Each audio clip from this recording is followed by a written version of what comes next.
girls, they be like, gotta make sure everything perfect. And like, bro, I you'll be need to fine. make sure my Trust me. nails done. I need to make sure my She hair already went. done. Like Man, listen, bro. Like I told her, I was like, you'll be fine. You'll be just fine.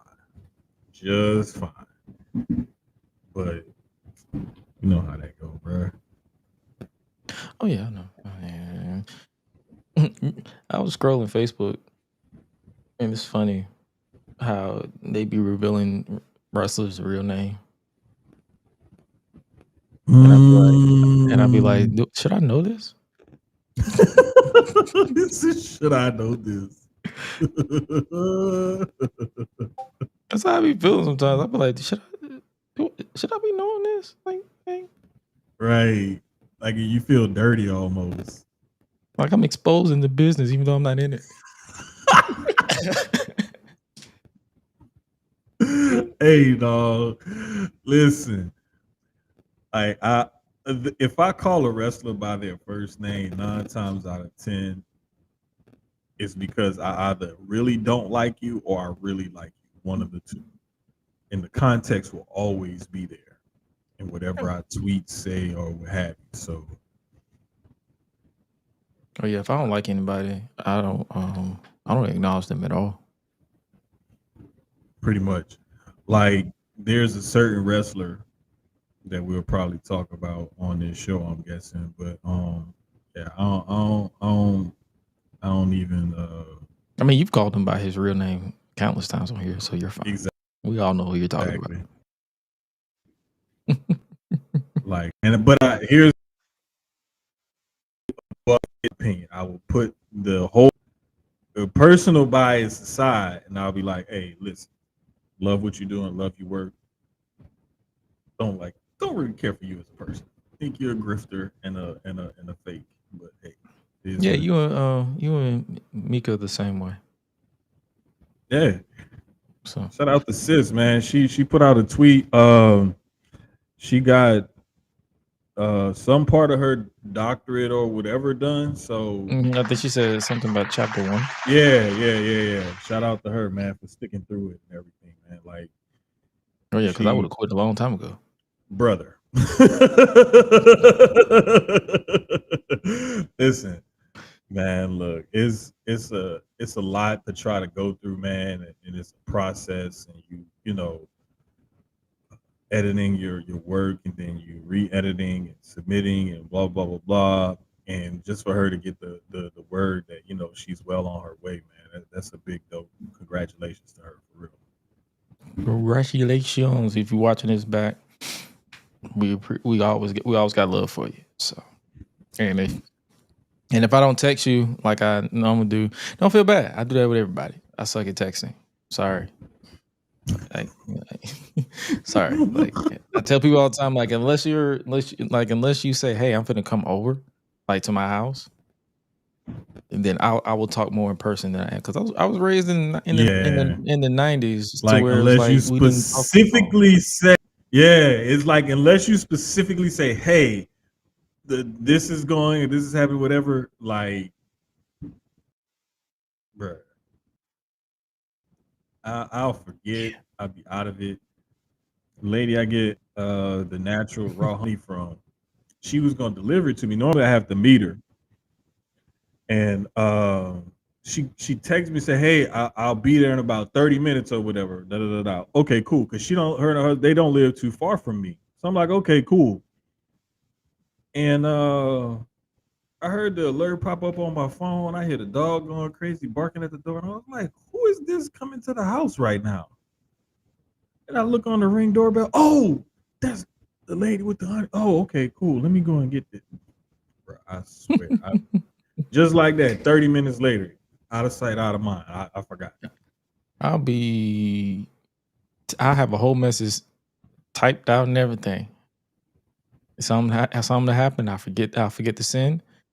Weeks go by, months go by, and then I'll see them in person. They be like, you never responded. And then I legit pull up the phone, and then I'm like, oh shit, I didn't hit send. My bad. Yeah. Because you don't mean to not like you'll get distracted in that minute or whatever. You know what I'm saying? So it's like, Mhm. oh crap, hold up.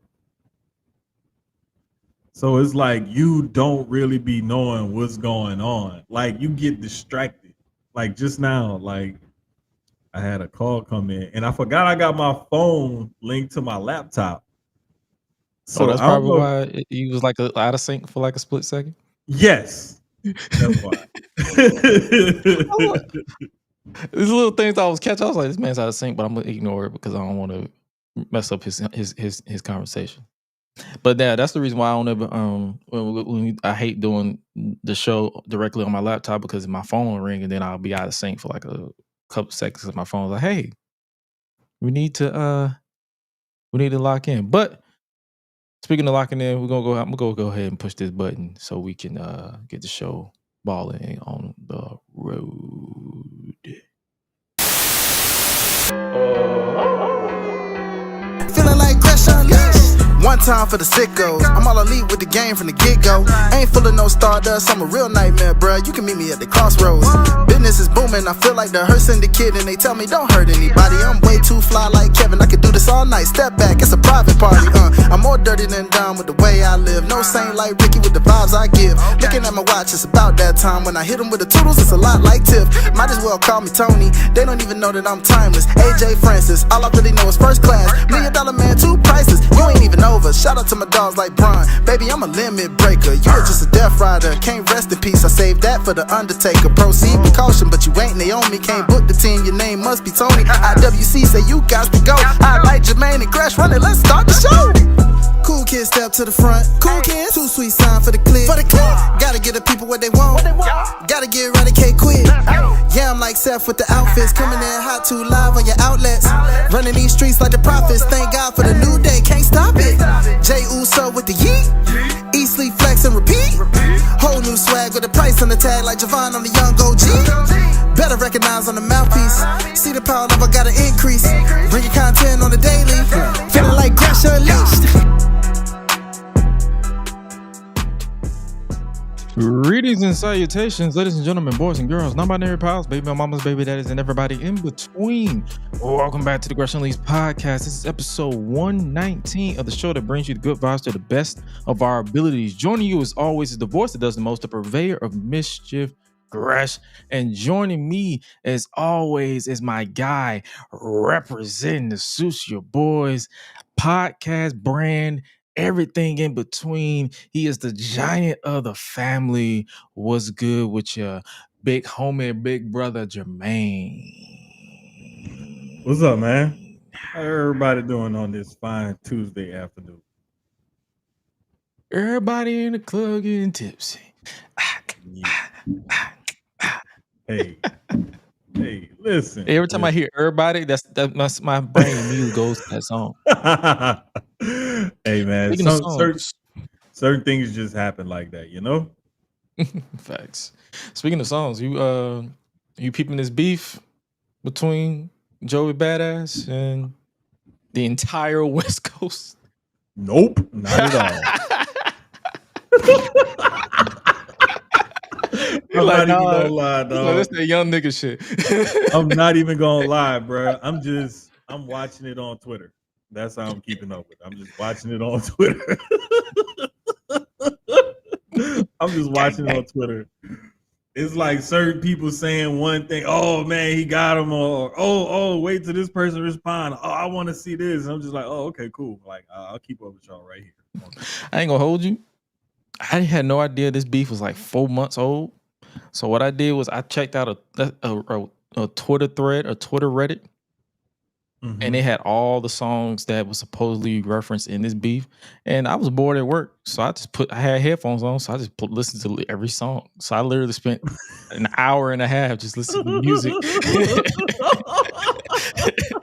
I just spent an hour and a half listening to the beef and hate and slick distance. I'm like, damn, all this hatred is steaming through my body. And I'm like, bro. All I would say is, in my personal opinion, Joey Badass is in the lead. Like, but I know I'm seeing some people saying that okay. that can't, because he's calling out. So I'm pretty sure he's some people saying he needs to respond, but knowing Dot, he's not responding. No, and And the niggas thing not is, man, the thing is, like, he's doing it just to get attention, just to get something going. To me, it don't even seem like there's a real beef there. It's just like, okay, I'm gonna start calling people out. Like, I'm he's gonna start, bored. yeah, and Power it's just like, ended. bruh, So he's like, I come got on, nothing but free dog, time. yeah, He's like, I ain't got nothing but free time, so let's go ahead and lock in right quick and see what I can get. And because that's what he said. He referenced in that song that he did with Big Sean and Absol, where he was like, yo, I was just throwing it up in the air to see who's gonna bite, and pretty much everybody bit. So that let me know that he wasn't really taking it serious. yeah, man. Listen, like, so I don't like, if I'm a follow a rap beef and like be invested in it, I want it to have like a meaning, a purpose, an origin story, something, you know, like, and I think that you can't manufacture one out of thin air and think that people are going to get that invested into it. Like that whole thing last year with Drake and Kendrick, that was organic. That came from a place of real disgust, hatred, competition, jealousy, envy, whatever you want to call it, between two high profile rappers. This is just like you said, like, Power ended, Joey was bored, he got time on his hands. He ain't about to drop another album, so it's like, well, shoot, let me drop a couple diss tracks. I ain't got nothing else to do. Because apparently there's 3 more that I haven't even listened to. So listen. Bruh, how does a rap beef go on that long and we don't even know it? That lets you know right there, like, okay, what are we really doing? Listen, unless you're like heavy into like the underground and just nothing but battle rap, you get notified about this. I ain't gonna hold, respectfully, I'm not gonna hold you. Outside of Badass and AZ, Mm-hmm. I ain't heard none of these niggas before. Dog, that's what I'm saying. I'm like, who? Like genuinely, and it's not even like this ain't people trying to. This ain't for people to say, oh, you don't know rap like that. I grew up in music, but I don't consume all music, and I don't go to. I don't know of all. There you go. There you go. Like that's like me, because I grew up in the church. That's like me not knowing who, because I'm gonna tell you this right now, I don't know who's anybody new that comes up in the church. The reason why, I've checked out, so I don't know. Yeah. That's just, so I don't know.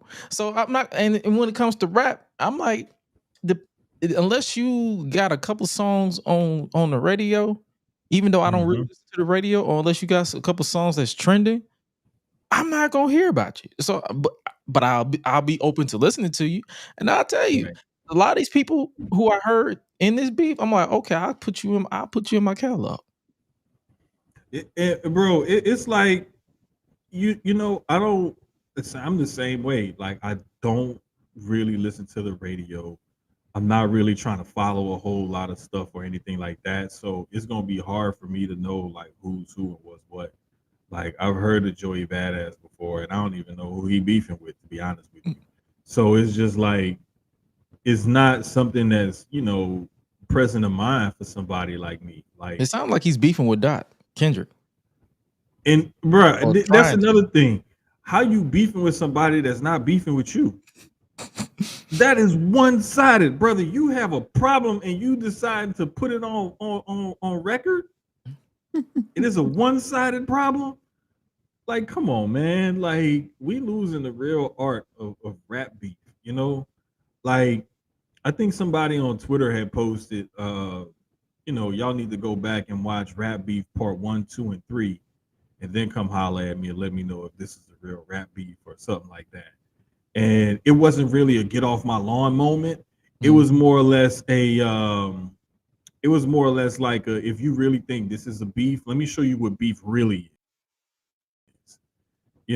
And to me, that's because there's too much watered down stuff in this in this generation's music, and it's very simple. It's very dumbed down. It's almost like they make songs to make TikTok dances to, or they make songs to have a catchy hook or a couple bars here or there. And I don't know, like some of it's creative, some of it's catchy, some of it's a bop or whatever. And then you got some stuff where it's just like, come on, man, you didn't even try. Like put forth some effort into your craft and come back and holler at me then. But I mean, it is what it is. I'm not the target demo, so I can't even.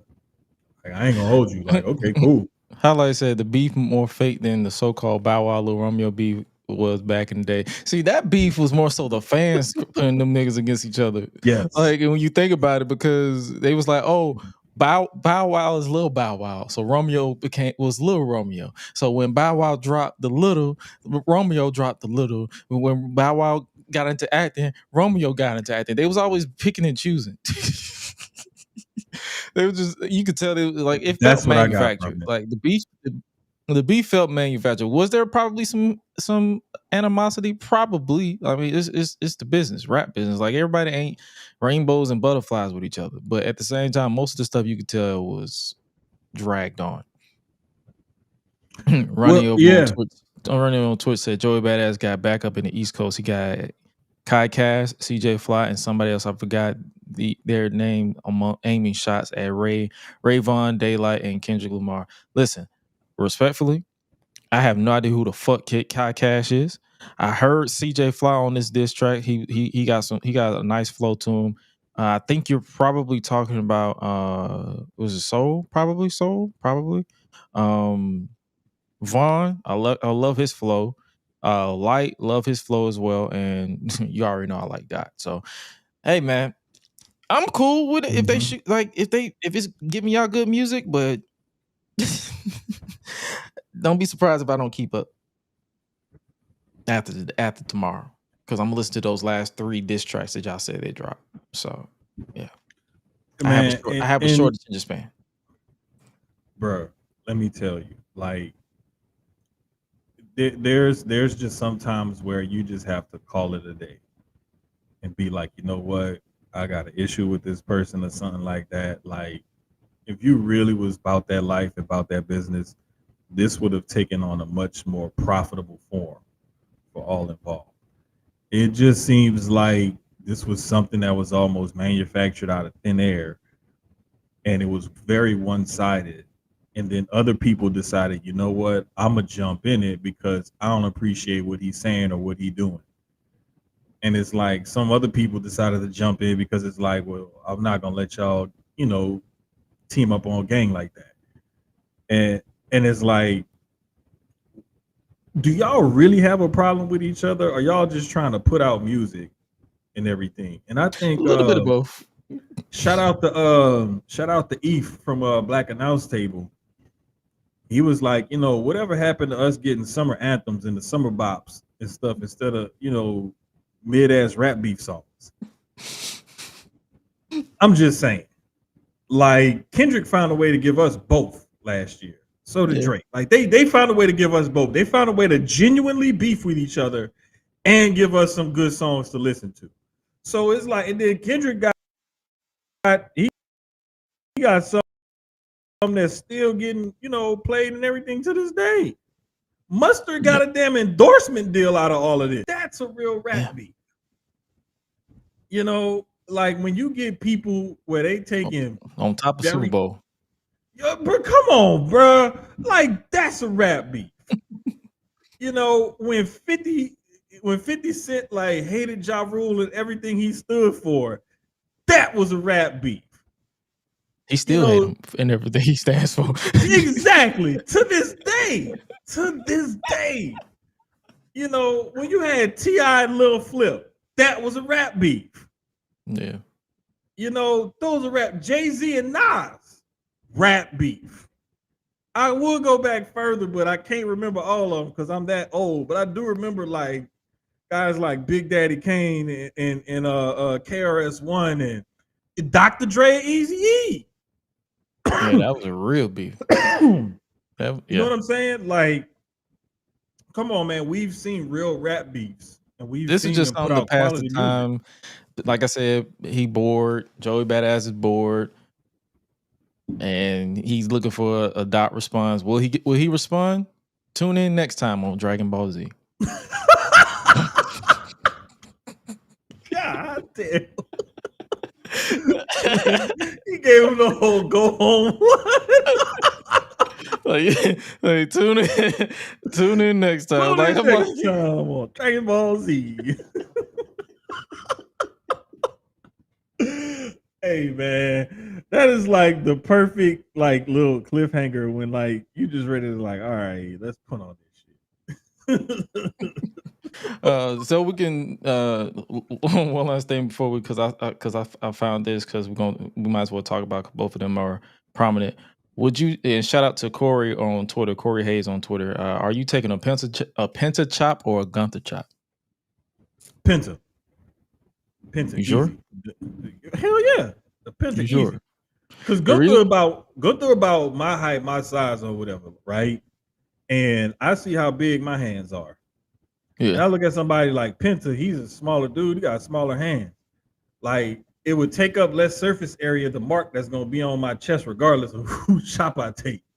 So Penta, because he's a smaller guy with smaller hands, it may not hurt as bad and it won't leave as big of a mark. I'm taking Penta. Listen, I'm taking retirement. You gotta take one.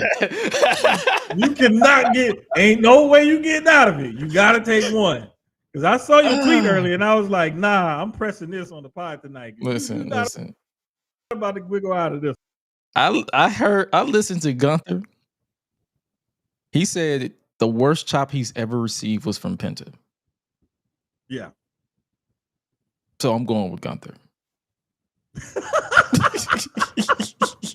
Because if Penta's chop is worse than Gunther, I would rather just take the brunt of Gunther and then dap up Penta afterwards. Like, yeah, what up, homie? Say, bro, listen, I've seen Penta deliver some nasty chops before. I mean, some nasty chops before. But I don't think I've ever seen Penta make a man's chest bleed. Yeah.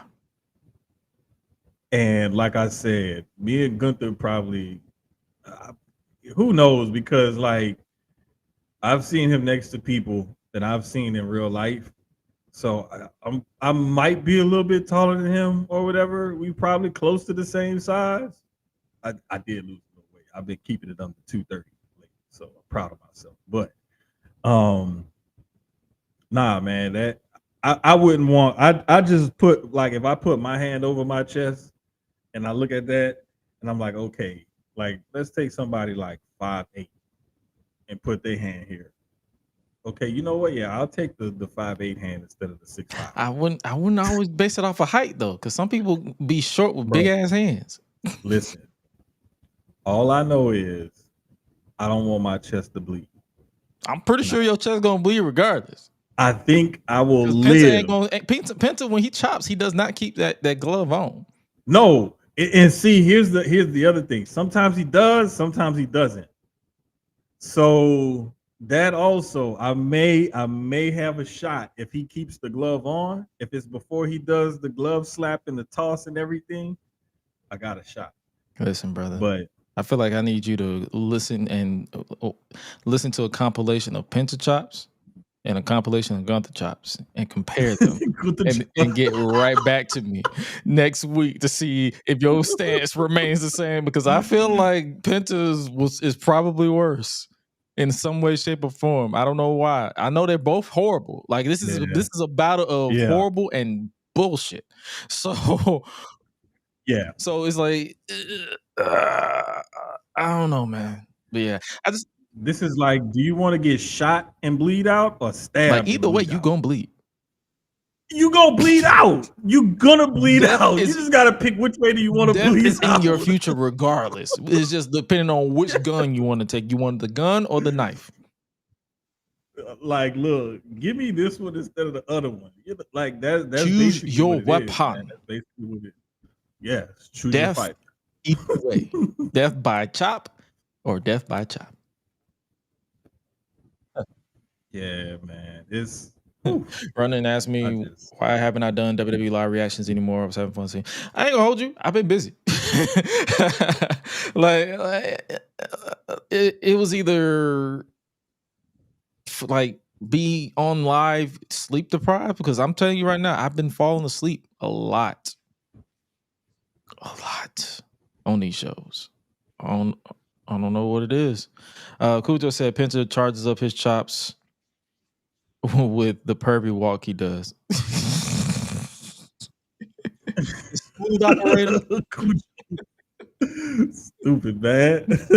Hi-Lite said, would you rather shoot Russell, Kurt Angle, or Shelton Benjamin? Which version of Kurt Angle are we talking? I'm gonna pick Shelton Benjamin. I feel like I'm gonna lose either way. So I'm getting beat up either way. Like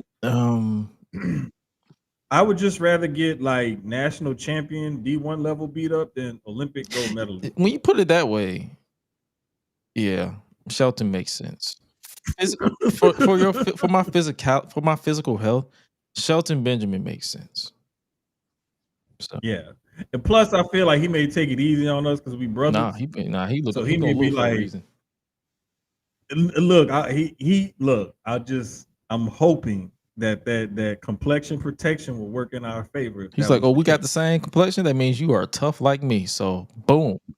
No, I am not. Like, look, I'm going to admit that right here and now. Let me tell y'all something. When you look at MMA, the two types of fighters you always want to stay away from is a wrestler or somebody that's really good with Brazilian Jiu-Jitsu. Because wrestlers tough as shit and they got crazy stamina because they have to toss around people their weight and or bigger. Most times they practice with people who are around their size, maybe a little bit bigger. So that way they have that stamina built up and whatnot. And Brazilian Jiu-Jitsu guys, you may think you got them in a compromising position, and then next thing you know, you in some kind of hold or lock or something like that. Like, man, don't mess with them two. Them two the worst kind to me. Speaking of people who you don't mess with, Darby Allin, he reached the mountaintop. Finally. Literally. He finally reached the summit. Yes, he did. Congratulations. That's no lie, like that's pretty dope. That's pretty dope. And it's cool that he got the AEW flag up there, took the picture and everything. And you know, more power to him. For going through and doing this. And this is one of them kind of side quests where, like, bro, you can end up side quests like no joke. Like they even talk about like the dead bodies that you literally climb over or go past as you're summiting Everest. So that ain't even no hyperbole or nothing like that. Like that's real. So for him to do something like this, actually follow through and accomplish it, man, that's really, really dope. Happy for him. Congratulations. Like get your ass down, get back in the goddamn ring. I promise you. I like how you went straight from like, okay, congratulations. Like, get your bitch ass down that goddamn mountain. What's wrong with you? Get your ass down from there. Bro, I swear, like when I saw that picture and I saw him, no, really, I think it was when I saw him do the kickflip on the skateboard. When I saw that video, I was like, get your ass down from there. It's like that time when I'll never forget this, man. My son, like, my ex-wife told him, hey, stop jumping around up there. She didn't know what he was doing. And so we heard this boom, boom calamity upstairs. We run upstairs thinking, what the hell done happened? This Negro done broke one of her new end tables upstairs in the game room. And I was like, oh, shit. She about to beat your ass. Bro, when that boy, she was like, why are you jumping around? I told you I stop jumping around. Now you done broke my damn table. And he looked at her with the straightest face and was so like convincing. But mom, I had to stay out of the hot lava. Boy, I ran downstairs. I ran into my bedroom, into the closet, closed the door, and fell out laughing because he was like convinced that he was playing real life Crash Bandicoot and he had to stay out of the hot lava. And that's why he jumped on and broke that damn table. That was like one of them, get your ass down from down there. That same reaction That's the same reaction I had when I saw Darby do that damn on the side of the damn mountain. Get your ass down from there. Like, I went straight dad mode immediately when I saw that video. And now that I see he at the top, okay, now hurry up and get your ass down. You done went up there and I get your ass back down safely and alive in one piece. And come back with all your damn fingers and toes too. And your nose and your ears, all your extremities. No frostbite. So if they climb this, do they not take a bath? How can you take a bath and it's like 40 This is a below genuine zero? question. Like, do they sweat? I mean, you kind of do and you kind of don't. From my limited knowledge and stuff like this, you really can't like disrobe and bake. You really can't, because if you try to take a bath in that kind of thin mountain air, as cold as it is, like the water is going to freeze. So you really can't take a bath. Also, the other thing that I do know is like you have to make sure you plan for like stalls, storms, and different things like that. Like you have to bring enough food to last you more than the time that you estimate it's going to take you to ascend and descend. And then you got a whole crew of people and you're carrying all this stuff, and you have a bunch of the locals or whatever, the Sherpas, who are helping you, go up and come back down, and you got to hire and find the right team and all kind of stuff. Like I saw something early on Facebook. I didn't even get to research it and see how real it was, but supposedly DDP put him in contact with the right people because he was going to cheap out on who he was going to use to help him climb to the top. And DDP put him in touch with the right people to help him get there. So shout out to DDP if that is true. Like I said, I didn't get time to research this before we got on, so I'm not sure how true that is. But that's just something I'm not signing up for. Yeah. Davion Washington asked the question, how long does it take to come down the mountain? It takes months to get up there, but it depending on like how everybody is feeling, 2 to 7 days. Yeah, something like that. Yeah, it takes 2 to 7 days. I just went to my trusty Google, and yeah, they said 2 to 7 days. It usually takes probably a little bit longer, depending on if everybody is at like climbing conditions where they want to come back down. But they typically go from the top to Camp 4, and then they go from Camp 4 to base, and then yeah. Like I said, I'm mad homie brought an AEW flag as if someone from WWE about to try to top that. Yeah, ain't nobody in their right damn mind going to that top. You are the only one. You are the only one. Like that's one of them ones where you be like, cool story, bro. Good job. Not doing it. Not doing it. Not even. Like you gotta be out your rabbit ass mind to try something like that. Like you gotta be the right amount of brave, like courageous or whatever, and crazy as hell.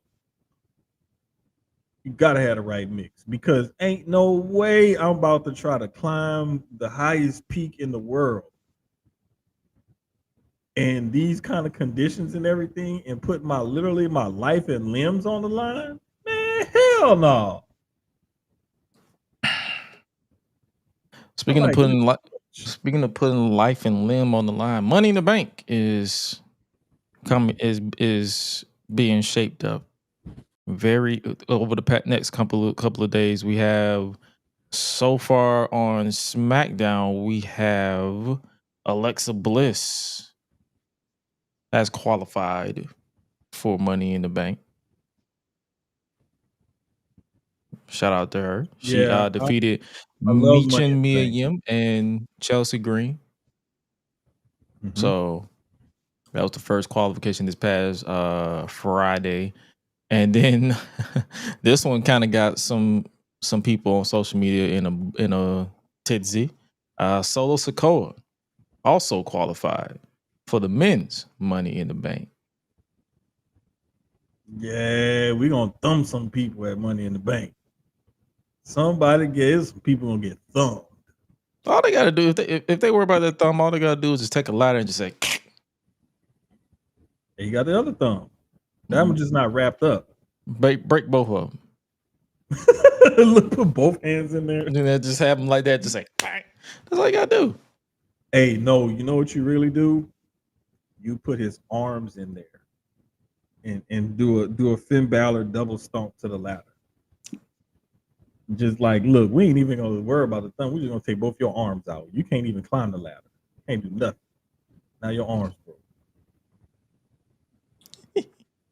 Let me stop because see, I'm starting to get evil. Because then I was thinking about like if you really want to do him in, you take his hands and put him in between the stairs and then stomp on the stairs. Damn. But that would break his hands, both of his hands, and a lot of bones in his hands. Because them stairs weigh like close to like 100 pounds or something like that. I think somebody said like stairs ain't light, and they are actual real like metal. You can tell from when they get thrown around. Speaking of pounds, Tiffany Stratton retained her women's title against Nia Jax, and what a lot of people claim was one of the best matches in recent memory. WWE is dubbing it as an instant classic. I disagree. I wouldn't say it's an instant classic. That's one term that I would never just throw around. It was definitely a great match. How did you pick this one? Yeah, bro, that was a dope ass match. Like that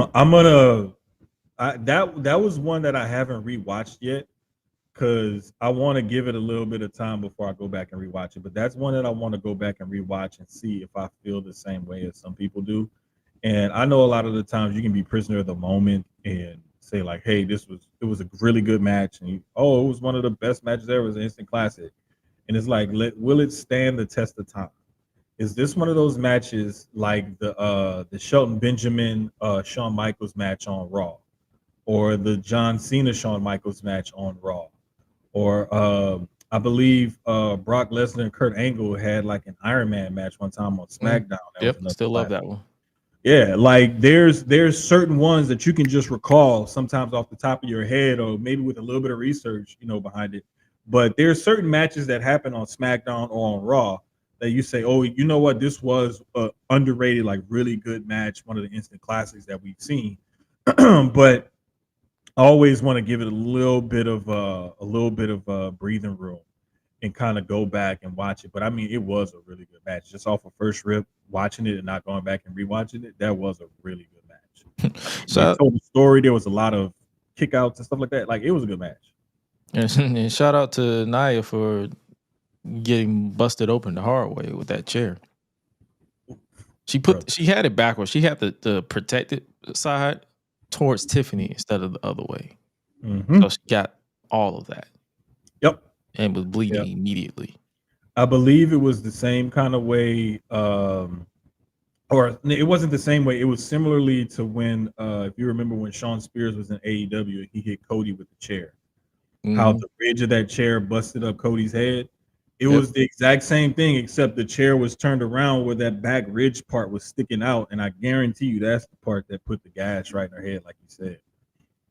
I'm just sitting there, I'm like, girl, you are better than me. How we feeling? How we feeling about Naomi's running from Jade ordeal again? Bro, I love everything Naomi is doing. That woman can do no wrong to me right now. I'm not talking about her. I'm talking about the booking wise. You know what? I like it because it still shows that it's helping get Jade Olish character, like almost being. And when you go to running, that shows that chicken shit side of the heel, and I love it. I love it. And I was dead ass when I said, like, I just love everything Naomi's doing right now. She can do no wrong because they're allowing her to explore a different side of her character. And this time she isn't just a mean girl heel like she was before. She's a real nasty, like a real heel. Like, and I love it. I love it. Just keep giving her stuff like this to do. And all it's going to do is help keep getting her over as a heel and help getting Jade over as a face. And that's currently what they're trying to do. Although I really think that Jade's true form, when she really finds her groove, she's gonna be a heel. Do you feel like they're setting up for a Fatal 4-Way, say Saturday night's main event? Because they don't have a women's match on Saturday.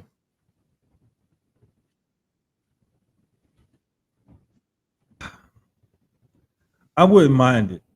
Honestly, I really wouldn't mind it to set up a fatal four way for a number one contenders match or anything like that. I really would not mind it. The men are oftentimes allowed to have these type of fatal four way matches and whatnot, and I think that if you get the women in there, especially with the way like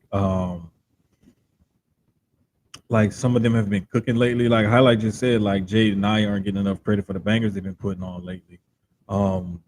Tiffany put on a good match with Naya. Naya needs to get some credit for how she's come back and put on good matches, has a really good character going, and has really improved in the ring.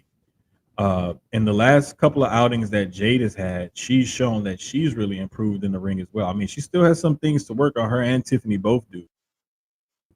And that match they had together was what I thought it was going to be. I'm not going to say it was a good match, great match, or whatever. It was just a lot better than what I was expecting. So I would love to see these four ladies go at it in a fatal four way. Yeah, I agree. What a lot of people don't like to see is JC Mateo.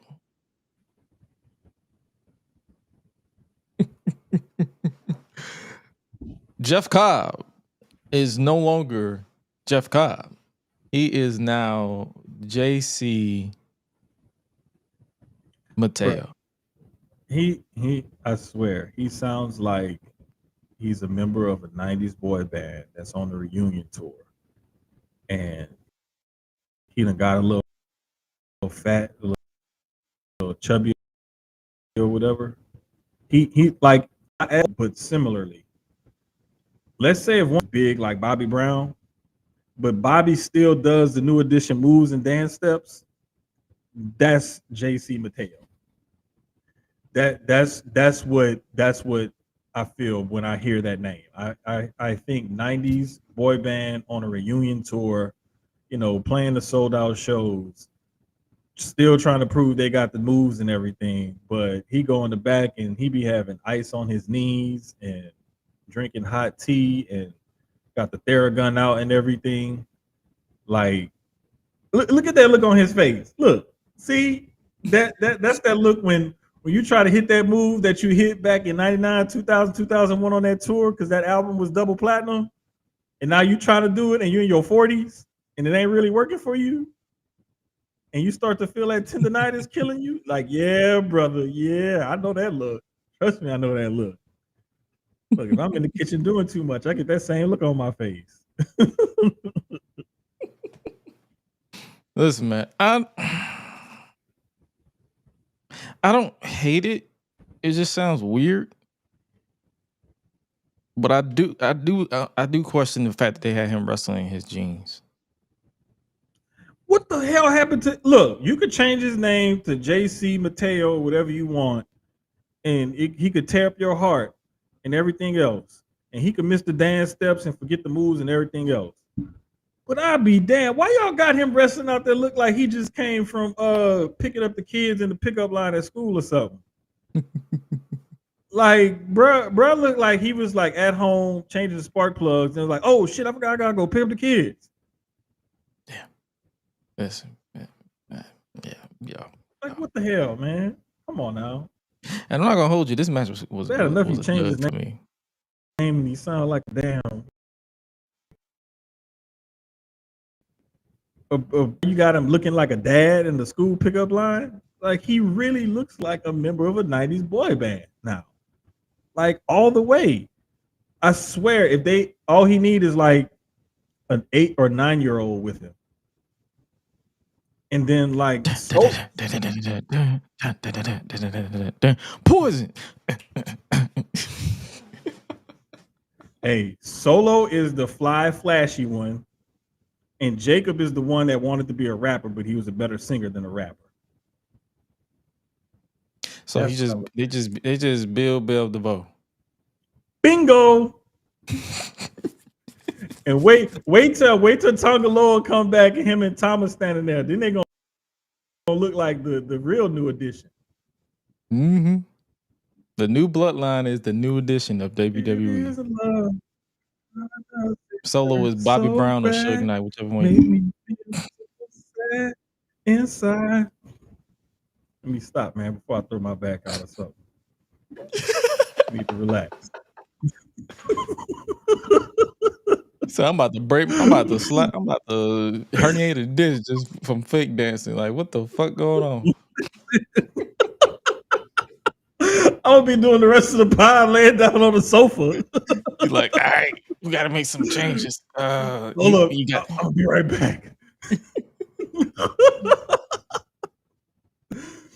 Nah, man, but I really need him to work on that finisher though, because when he's done it in Lucha Underground, it sounded and looked and was much smoother. It sounded crazy.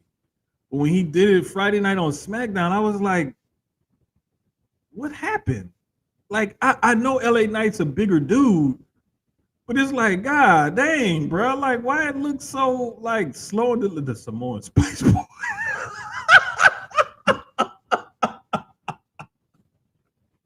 Hey man, I like. Hey man, I'm trying to be serious for a second. They talk about how his finisher look. The finisher looks more like a setup move to me. It doesn't look as powerful as that, because when you see a finisher, you're thinking a finisher is going to get you a 3 count. Like that's a definitive move. Like you're supposed to be surprised people kick out of it or whatever.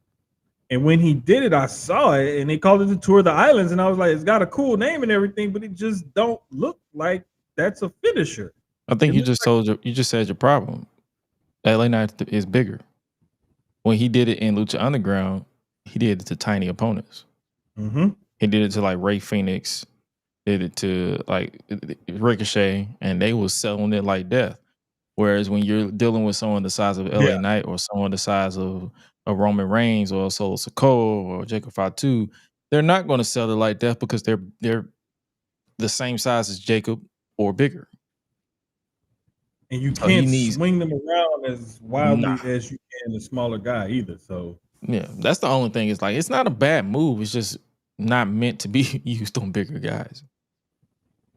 I think a better Tour of the Islands would be the over-the-shoulder power slam, where he runs them into like from one turnbuckle to the next, and then does the running power slam. Like something like that would be much better. Like Or you give him gotta the Rikishi driver. something. I mean, you got to give him something better than that, because like if that's gonna be the move, it has to look more fluid and has to look more devastating, and it just doesn't. But I'm sure they'll figure something out. Yeah. Speaking of figuring out, I'm pretty sure we're getting this feud sooner or later. Solo Sikoa and Jacob Fatu, because Solo wanted Jacob to say "I love you" like he used to, and Jacob just like he wanted to take this man's head clean off. It looks like when, and you know you got brothers and cousins, and you got family. You fought with your family before. Everybody who has family has fought with their family before. This look like, look, you my favorite cousin. I'm gonna give you one more chance before I beat your ass. That's that look Jacob giving Solo right now on that pic that you got on the screen. For y'all that don't know, imagine you with your cousins at grandma's house, and that one annoying ass cousin that you love to death, but they're annoying as hell, is getting on your nerves, and you just turn and look at them. That's the look that Jacob is giving Solo right now with this pic that Gresh got up on the screen. Yeah. And everybody's been there before. You've been there before. Everybody knows what that look is like. And I love how in my case, I've actually fought my cousins because they know what the fuck out of me. Fist was flown. Fist was thrown. We made up, obviously, but fist was thrown. Bruh. Because you get tired after a while. You be like, all right, nigga. You got one more chance. One time, one of my little cousins, like, he went kind of hard. And he hit me, and I was waiting to get him back. I was a sneaky little dude. And ended up getting him back by doing something. We was inside playing Nintendo or whatever. I was like, I told you I was going to get you back. You know, and then that's when he was like, oh, you know, so-and-so, and da-da-da-da. Like, yeah, I can get you back. Man, I love the way they're building this and that they're allowing it to cook and fester. So that way we get that actual moment when the turn does happen and when Jacob has finally had enough, and they're probably gonna, turn him more towards the face side of things because he's getting loud pops and cheers and everything from the crowd. They're literally were chanting 5-2, 5-2, 5-2 at the pay-per-view. So I'm just saying, man, like he's over as over can be right now, without being one of the, headliners, the top guys in the company. So I would say let him ride it out, like let this play out. And I mean, if they string it out to SummerSlam, they could probably do that, but the chances are it may not make it to SummerSlam. I think we'll probably see this at Money in the Bank or something, but it's looking like it's ready to boil over. And I think they're gonna wait till like they figure out what they're gonna do with JC Mateo or Tamatonga or Tongalo or whatever. Like I think they're, or maybe even Bronson Reed might be close to coming back, hopefully. But I would just love to see how they're gonna play it out. And I think until they have a clear cut direction of how they want it to go, they're just gonna keep dragging it out. When you said JC Mattel, it made me think about I'll be there. Bruh. I'll be there. I promise you, bro, we could look for Just call my name. we can look for it. I'll be there. Don't you know, baby? I'll be there.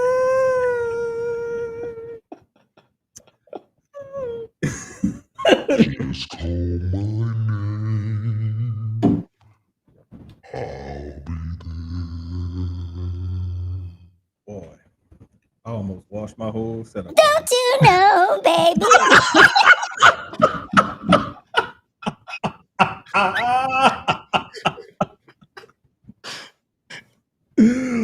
Bruh, I promise I almost washed my whole setup. Mixer, iPad, ring light, laptop, microphone, everything was about to get sprayed.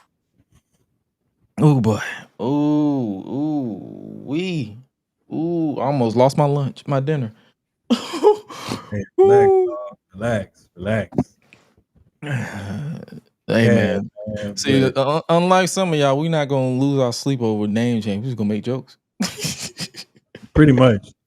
Because some of y'all was going a little too hard, man. Like, bro, like, chill. Like, did you have money on this or something? Like, did they steal that Mateo trademark from under you or something? Like, what's the real problem here? Like, you sounding real Joey Badass, little one-sided beef over here.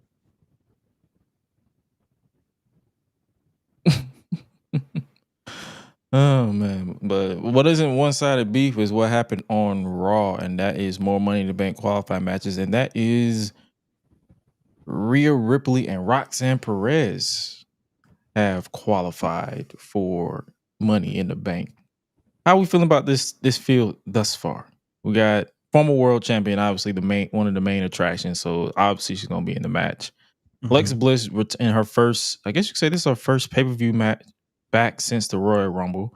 And Roxanne Perez, who's officially a part of Monday Night Raw now. She's no longer in NXT. She's no longer the long-standing senior citizen, senior classmate in NXT. She's actually on the main roster now.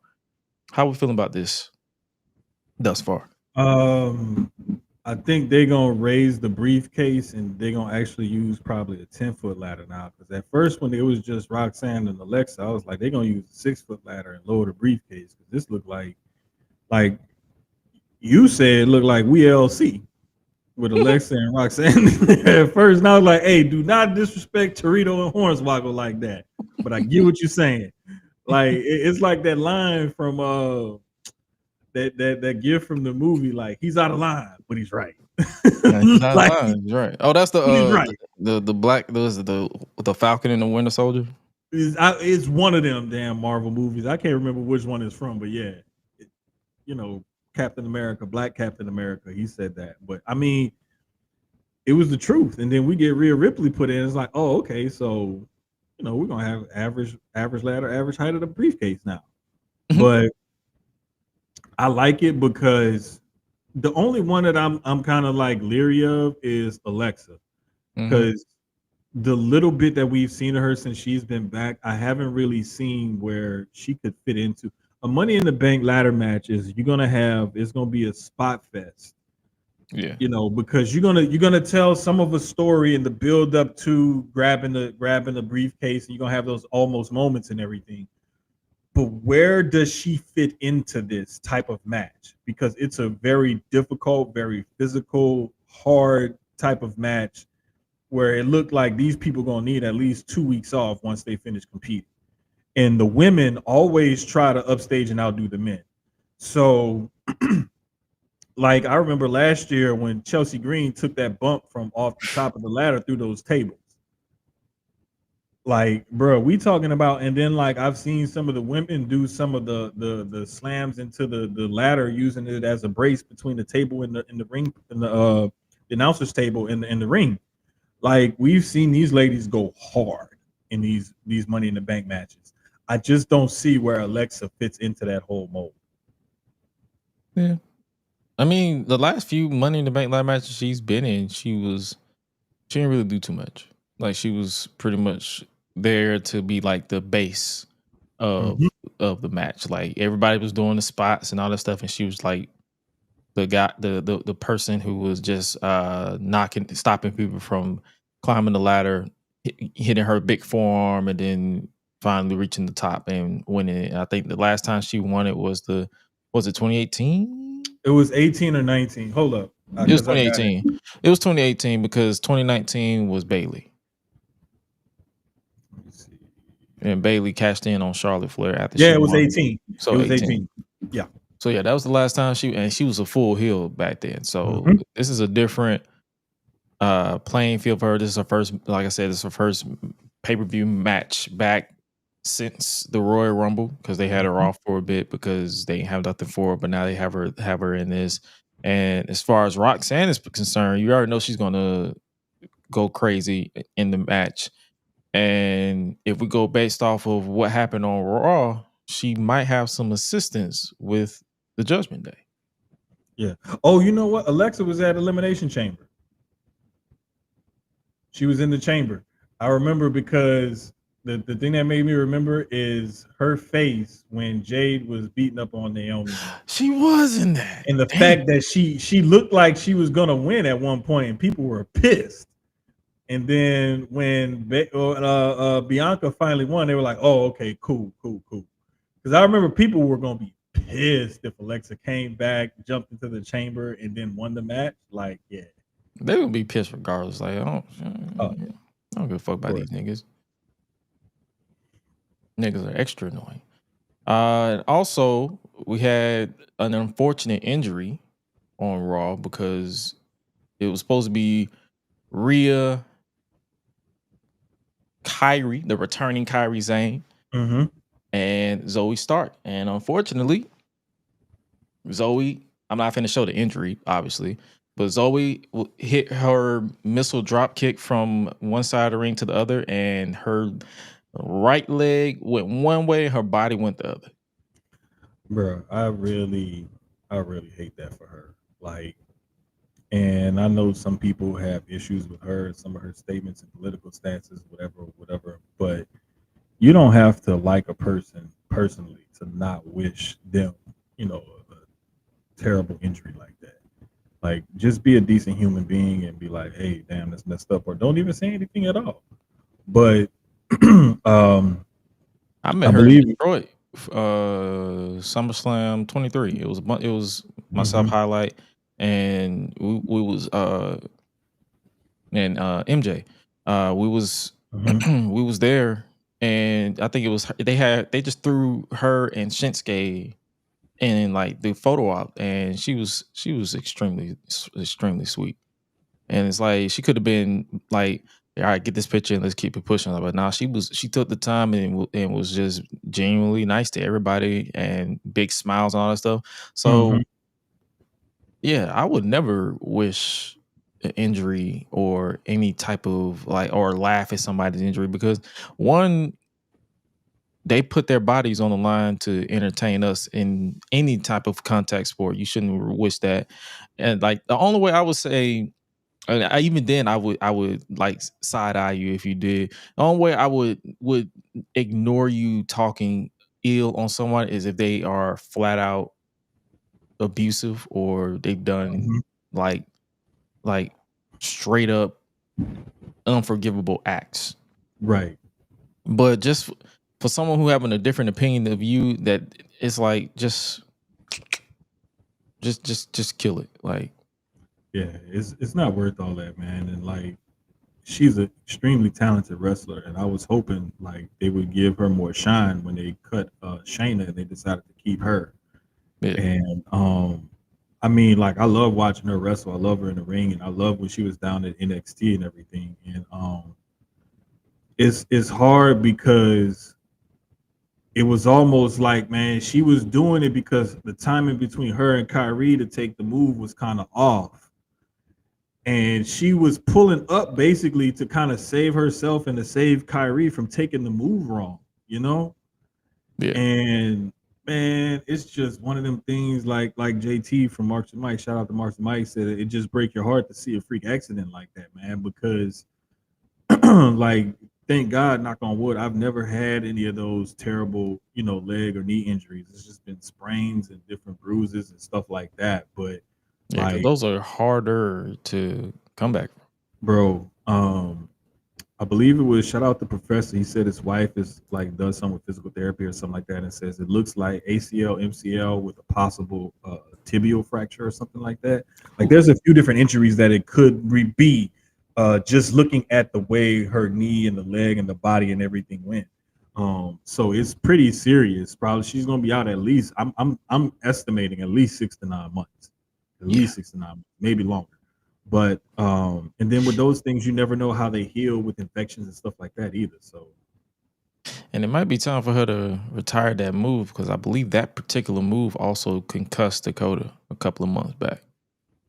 now that one, I remember that one, and I'm not sure who that one was on, but I don't know, man. I just pick a different spot to do that move from, No, that's what I mean. It's like there's no. Oh, okay. That's what I said. It might be time for her to retire that move because it's like that's the second. It's that particular move is 2-0 when it comes to injuries, whether the recipient or the giver. So Yeah. that's what I mean. I'm like either switch it up to where that move takes place, or find a way to where the recipient is prepared for it, because that's the type of move that it literally comes out of nowhere. Like you're not prepared for it. It's like whatever happens. Yeah, and it has to be quick because you can't just stand there at the top of the rope. Right. It's literally a springboard. Any type of springboard move has to be quick and sudden because you have to get up there and bounce off as quickly as possible before you lose your balance. And so you can only come off that rope at a certain rate of speed. Like, It's there's like not much you can do about it. because it's a springboard missile drop kick. Yes. And they might just have to, however they take missile drop kicks from when they're on the turnbuckle, they might have to just do the same thing there. And just The landing thing is also something else because some people, when they do the missile drop kick, they take a flat back bump when they land. Some people do the arm, shoulder, side, hip thing. So it really just depends on how you plan on executing the move and how you plan on landing yourself. And it just, man, it's unfortunate. And I really hate when people keep reposting the video of the injury or engagement people, farming. yeah, when they have terrible things to say about the wrestler or whatever and stuff like that. Like, y'all can keep all that, man, because this is a person's life and their livelihood that we're talking about. I'm sure if something happened to you and you could no longer pursue your passion or your dream or your job or what have you, you want people to have sympathy on you as well. But since they're wrestlers, entertainers, or what have you, it doesn't give you license and free range to just be a dick and keep reposting the injury or laughing about it or making crude comments and stuff like that. Like, it's no place for all that. Facts. So the last thing we'll say on this is we wish you a healthy and fruitful recovery, Zoe Starks, and hey, hope to see you back at your best when and whenever you are cleared. Most definitely. Yes, sir. So, what else happened on Raw? I believe everything else happened on Raw pretty much build to Saturday night's main event. Oh, Gunther. He got in Logan Paul's face. And I'm not gonna hold you. When Logan Paul's music played, I just zoned out a little bit, so I have no idea what he said. Bruh, that dude still can't cut a convincing enough promo to me. Like, he's almost getting worse at promos the longer he stays in WWE. And He is meant to be an attraction, not a full-time or part-time guy. but god damn, if you only gonna be here once every couple of months, at least cut a halfway decent promo. Bro, He's it's cutting to the the, same song and dance. That's the problem. bruh, it's to the point, like you just said it perfectly yourself. When his music hit, you tuned out. Because you automatically know Logan Paul's about to come out. He's about to cut this half-ass, like mid-ass promo. And And it's people gonna be not, swearing me up and down, like, oh my God, he's great. And I'm like, sure. no, he's not. And it's like, That's bro, all I can say. I'm like, sure. Like, I don't argue with people. I'm like, sure, you got it. I just say, okay. Yeah, and that's if I respond to it. But we would literally have to be having a conversation, like one of the homies in the group chat or stuff like that, and somebody would have to be saying that in order for me to respond. Just like open in the Twitter streets, I'm not about to respond to somebody engagement form and talk about how great Logan Paul is and nothing like that. And I'm also not going to respond to the idiots who thought that he should have been cut when WWE did the last round of cuts. Y'all are the type of people that start businesses and they fail because you make poor business decisions. As much as I may not like Logan Paul being in WWE, being a mid-ass on the mic and a decent performer in the ring, like Logan Paul is the perfect type of part-timer who needs a mouthpiece. Because I'm sorry, he's just not cutting it in the ring on the mic himself. In ring, when the bell rings, good performer.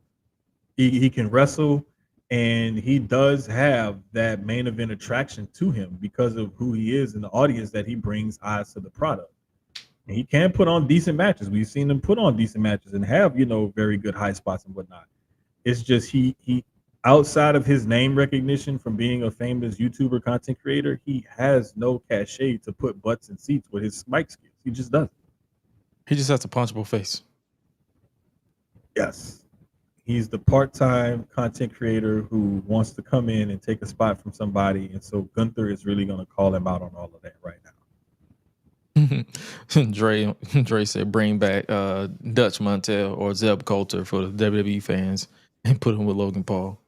That is a great. Logan's in Trump supporter, so hey, Zeb will lean into the whole pro-Americana bullshit. So go for it. It would just be like somebody's grandpa and the young kid, new age kid or whatever. Like that's what that would look like. Yeah. So it could be the greatest thing or the worst thing. It just depends. Oh, I'm definitely leaning towards to be the most absolute drizzling shits that I've ever seen in my life. I'm just prepared. I have no faith. I already know that it's gonna be just bullshit. Like, look, I didn't think it was gonna be that damn bad. But yeah, no, it's gonna be ass bullshit, full on nonstop crockadoodle shit. Like there will be no saving this bullshit. I'm just saying. Hey man, but I'm hey, just glad.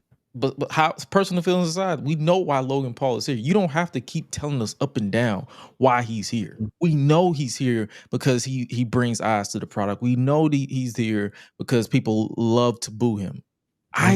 But that's what people need to understand. Just because you feel some type of way about something doesn't mean you can force your way on us. That's the reason why a lot of people, and I hate to bring this up too, that's the reason why a lot of people look down on certain religions, because they try to force their beliefs on you instead of having a healthy disagreement and say, hey, this sucks. I don't believe in this. I don't want to see this anymore. But no, you're wrong to feel this way. What? It's an opinion. Everybody has a right to them.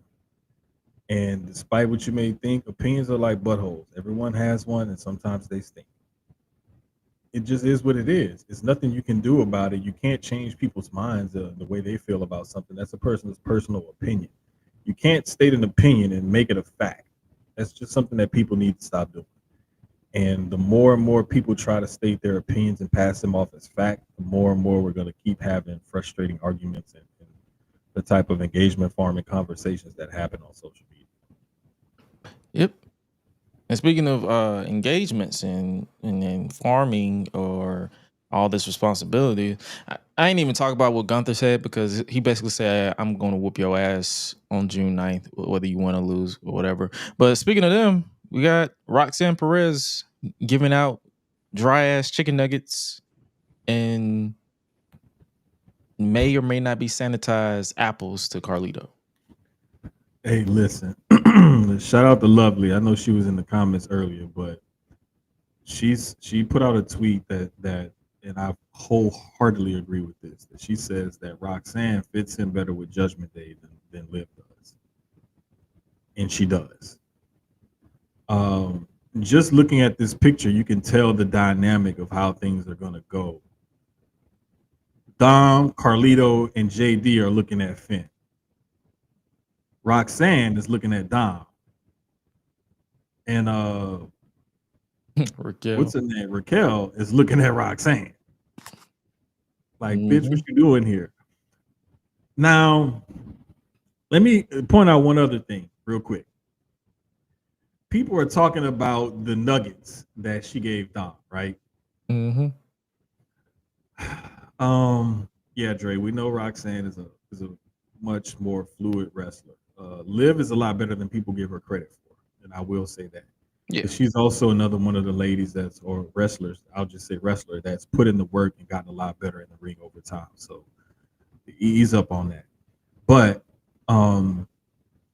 Roxanne gave Dom the same exact nuggets that Liv gave to him. The only difference was she put them in a gift box and Liv put them on a serving tray.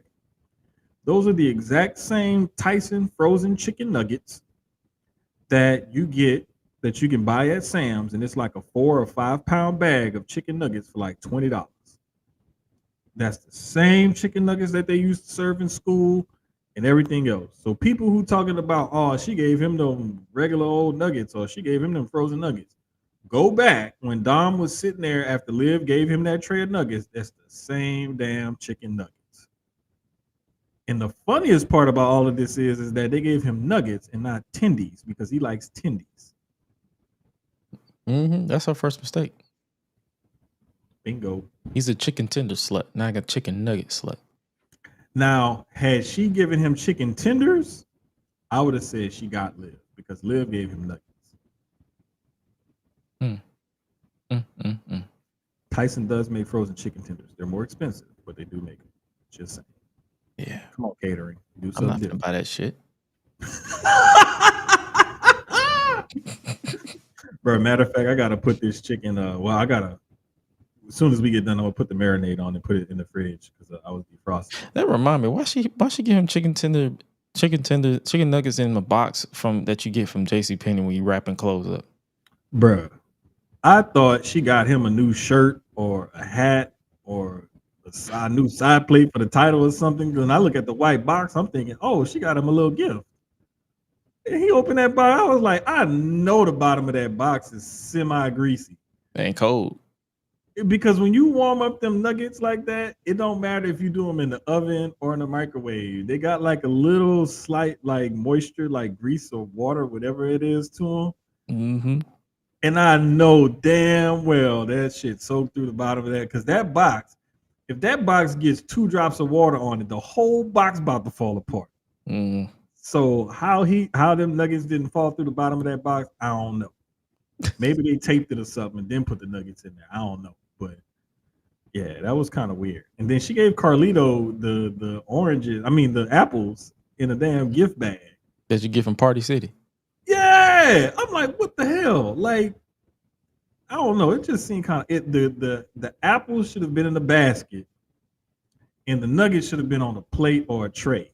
Like You know what would have been good if she would have had one of them to go, the plastic styrofoam to She go should have hit up thing. edible arrangements Oh, and put them in a basket, but have them attached to a stick and say, "Here you go, Carlito." Have some pizzazz, like the half all this half-ass gifts. I won't even let you in my club no more. man, It's the thought that counts. exactly. You could That's do that's how little you think of me. I'm beneath you. That you're gonna give me half-ass. You're gonna give me some apples in a Party City bag, and you're gonna give me some dry ass chicken nuggets that you didn't even bother to get from Wendy's. You got it from fucking Sonic. bro. Them chicken nuggets was the frozen chicken nuggets from goddamn Food Depot. Exactly, right down the street, around the corner at your local grocery store. You can go in the frozen food section, and they got them. If you go to Walmart literally has like 3 or 4 different doors on their freezer with just frozen chicken nuggets. Mm-hmm. I was amazed. I was like, it literally caught my attention, and I stood there and looked. I was like, I did not know that you could have this many different types of chicken nuggets, frozen chicken nuggets. What goes around comes around. Because Roxanne looking at Dom like she was ready to twist his mustache.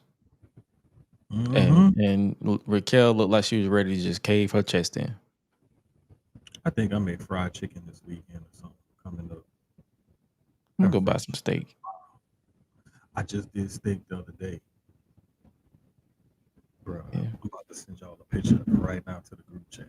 Yeah, I'm about to go. Yeah. Delicious. Delicioso. Bro, I'm talking about even after I warmed it back up in the microwave, like I had some left over because like my son was sick and like my daughter, her appetite's been weird. So he couldn't eat it and she ain't really had a taste for much lately. So I was like, damn. But I had already marinated them for like 2 days. It was like, it's time to cook these steaks. Like, I'm sorry. Maybe I'll just be the only one eating steak. But bro, it came out so perfect. Oh my God. Oh my God. Lord have mercy. That's all I can say. But yeah, man, I'm loving that little dynamic that they're bringing to Raw with her and the Judgment Day and everything. And I want to say it was shout out to Steph Hardy from the Steph Hardy Wrestling Podcast. Steph said on Twitter that Liv needs to be careful because the same way you got him is the same way you're gonna lose him. And I was like, ooh, you Steph, you spitting right now. That's a whole bar right there because it's literally the same way. Like the new girl comes in or whatever, and then she seems like a rival. Dom is his daddy's son. He is Eddie his Guerrero's real daddy. He's real. His bingo. There we go. He cheats. He's a simple man. He is like me for real. All you gotta do is feed me, and and boop, legs up. Exactly. So in the air, gooch, and everything.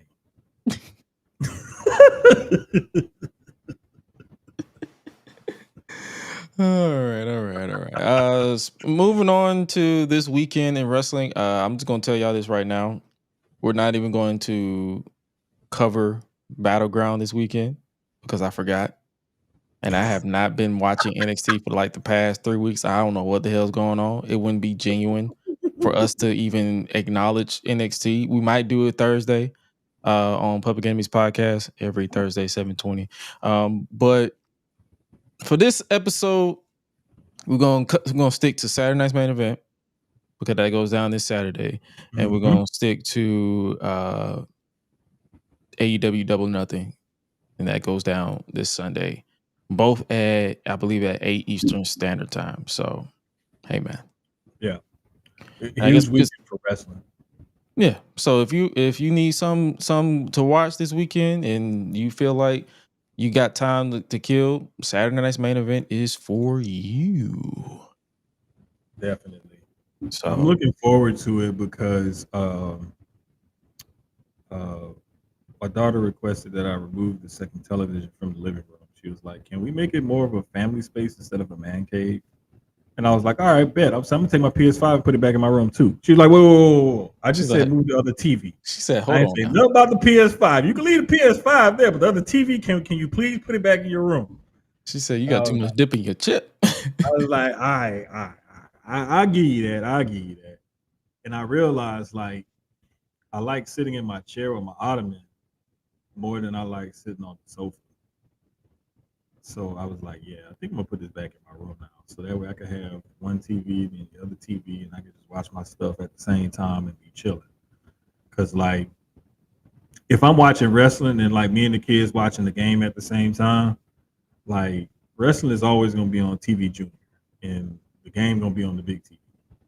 But like most of the time, they be watching the game in their room, or they just want to watch the highlights or whatever, or peep in on it or whatever. So it's like, all right, whatever. I'll just put my other TV back in my room then. So, but yeah, I'm looking forward to it. Some people don't hold Saturday night's main event in high regard. They just kind of look at it as a glorified house show, and I still see it as a PLE level type of event. Um, because I remember when it got started back in the 80s and what it meant to have Saturday night's main event come on NBC. And, you know, it was a big deal back then. And so part of it is nostalgic for me. The other part of it is I love these kind of like PLE level, but network TV kind of shows like this. It also reminds me a little bit of like when WCW back in the day used to do Clash of Champions. Mm-hmm. You know, it was like a pay-per-view type of event, but it was on the same network that their regular TV programming came on. AEW does a good job of this. Well, they'll name an episode of Dynamite like Winter is Coming or something like that, and you'll get like a pay-per-view caliber show on a Wednesday night or you know whatever. So I love when wrestling companies do stuff like this. Their version of Clash of the Champion was Battle of the Belts, but that's just more of a throwaway show right now. So don't nobody pay that no attention. And I guess starting off with Saturday night's main event, we can start off with the match that was made official on Friday, and that is R-Truth versus undisputed WWE champion John Cena. Apparently, this is non-title. Yeah. It's more or less just a grudge match, you know, because you know John Cena is R-Truth's childhood hero, and he, you know, did him dirty. And Truth was just trying to show his appreciation for his childhood hero. So now they're gonna have to squab it out. And I really hope Truth leans into the whole childhood hero thing. I would love nothing more than for him to come out to John Cena's music with the graphics and everything and just totally fool the crowd and have the wristbands, the hat, the t-shirt, the whole nine, the jorts, the whole 9 yards. And start sprinting the ropes like oh man, the hat toss, everything, man. Everything. Like and I hope they even have like moments in the match where they mirror each other's movements and stuff like that. Like just lean into it. And then like have Cena do something, and then Truth gets serious, and then he turned into NWA Ron Killings. And you know, like I really want to see them play this up and play into it or whatever. And I'm glad that Truth is getting this spotlight because he's such an entertaining guy. I mean, like after all these years, the dude still look the same. And if you really look at old pictures of him in his first run in WWE as K-Quick, and you look at pictures of him now, he actually looks like he's in better shape now than he was back then. So I hope Truth beats him and earns a title shot. Truth deserves the push. His focus is for the title. Listen, man, let's just keep it a bean. We know damn well, even if it was for the title, Truth ain't winning the title. You know Truth ain't about to win the title. So y'all want to put the title on the line if you know he ain't gonna win. I feel like when I see people complaining about not you guys, but I'm talking about I see when people complain about this match happening, I feel like they forgot that Truth and John are friends. I'm pretty sure John requested this match. Thank you. Like and you know, with Cena's level of service and him announcing this is his retirement tour, and you know, once he's done, he's done. Like this was a foregone conclusion that this match was probably going to happen at some point, especially when Cena turned heel. So let's not even pretend like this is anything but just something that Cena wanted to happen. WWE made it happen. As a fan, I just wanted him to get his due. He was owed that capital punishment. Bro, that was over 10 years ago. It's time for y'all to go. Like, I'm sorry. I got over that long time ago. You said that was. They said, bro, that was 14 years ago. You gotta let that go. Look, I got over it long time ago. And JT, WWE TV is not ready for NWA Ron killings. No, Vince actually forced him to light up that cigarette on TV. Vince said, screw it. We'll pay the fine. We don't care. And then they didn't pay the fine. Truth. I don't know how true that is. Truth said he had to pay the fine. I think Vince paid that fine. If Truth had to pay the fine, I'm pretty sure Vince paid him back. Like gave him a little bonus in his pay. Oh yeah. That next quarterly merch check had an extra 20 grand on it. Yeah, 9 times out of 10. But nah, man, I love the fact that they're giving Truth this spotlight. And even though we heard, let me feel how I feel as a fan. Bro, y'all know, like, see, this is the problem with doing like sports for so long and then getting into wrestling content is like sometimes I can't turn off the sports analytical like logic to it. And then I put that into wrestling and I have to like juggle those two brains that I have on my one head.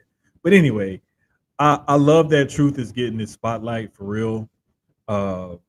We heard that this won't main event Saturday night's main event. Nope.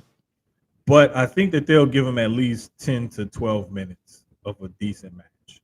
Oh, you yeah. know, and Truth deserves that, man. Like, you have to look at it like, look at all the people. If you just go and look at the roster, the men's roster, you don't even separate it from Raw and SmackDown. Just look at the main roster on WWE men's side and look at all those wrestlers that they have. And they have to try to find something for all of them to do. Everybody's not going to make every TV show. Everybody's not going to make every PLE or Saturday night's main event. For Truth to be in the position that he's in this late stage of his career to get the spotlight is great. Let's just appreciate it. Oh yeah. Like one thing about me, you will never see me complaining about a black man getting a headline match. So Hell and it's no. R-Truth, and it's one of my guys in R-Truth. Please. Fact.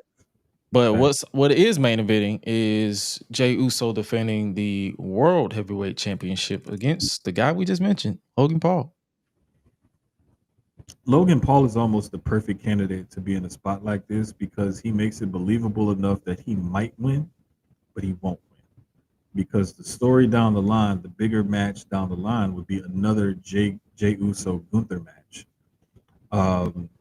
Even though a Logan Paul Gunther match would be exciting, you don't want to change the title this quick and take that momentum off of Jey Uso.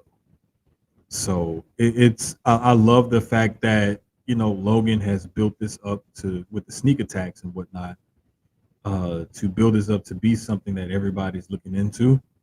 And that people do see world title potential in Logan Paul because it would be like he's a star and he can bring the belt all these different places, blah blah blah blah. He can perform in the ring, but let's be honest, this isn't the spot for Logan Paul to win his world title. Because even if you want to hot potato it or get it off of Jay to put it back on Gunther or to put it on Seth or whoever, this ain't the spot for it. About a month or so after Mania, Jay has this big moment, and then you take the title right off of him to put it on to somebody else. Like, it just doesn't feel like it's the right moment for that at all. If he do that, that's a repeat of them putting the title on Triple H in 2002 and then putting it right on Hogan the next month. Bruh, like some of the nonsensical booking back then, and some of the the Attitude Era was famous for the title hot potatoing back and forth, back and forth, back and forth. But that's because they were really trying to draw people in and keep things interesting. Now you have a built-in audience and everything, so I just want to see them like have longer title reigns, more than just the couple of weeks or the month title reign. And it's similar to what they were doing with the women's title in the late 2010s. Like Sasha would win it and then lose it like 3 weeks later, and then Charlotte would have it for like a few months, and then she would lose it and then get it right back. Like Yeah. I hate when they do that because it doesn't allow you to get invested in that person as a champion. Facts. Oh no, trust me, I agree. You already know where I stand on this. Like, I'm like, this is the same song and dance with Logan to me. Like, they're gonna have a solid to passable match to where Logan does his stuff, Jake does his thing with the yeeting and all this stuff, and Mm-hmm. then it's gonna come down to basically Logan's gonna try to cheat because he always tries to cheat with the Mm-hmm. brass knuckles, and then Jay's gonna thwart it, spear, super kick, splash, 1, 2, 3. Pretty much. I would love to see Logan get caught up in like fooling around with his drone and then hop off the top rope and catch like either a super kick or a spear. I would love to see a spot like that. I think that there's a spot like that in his and Jay's moveset where they can do like a super kick, spear, or something like that combo, catching Logan, and have one of those really like, oh wow, holy shit moments in this match. So, but I think that they're going to put on a good match because Logan can do some stuff athletically that a lot of people can't. Oh yeah. And he's a lot taller, rangier guy than most people realize. And so to see a guy, his height do some of the athletic moves that he does is pretty impressive. And Jay's like a 20-year vet, so he knows how to handle himself in and around the ring. So I think it's going to be a good match. They'll probably give them a good 15, close to 20 minutes maybe to cook. I mean, that's another thing too. It's like I said last week and the week before, Jay is better in the explosive matches. And this Mm-hmm. is going to be an explosive match. It's not going to be the methodical Roman Reigns, Mm-hmm. slow build storytelling. It's like it's going to be boom, boom, boom, boom, and that's where he shines. So yeah, that's what I'm saying. I'm gonna give it credit. This is going to be a Mm-hmm. fun match. But as far as like anything that'll surprise me, nah, it's going to be a LOL Logan match. Oh, definitely.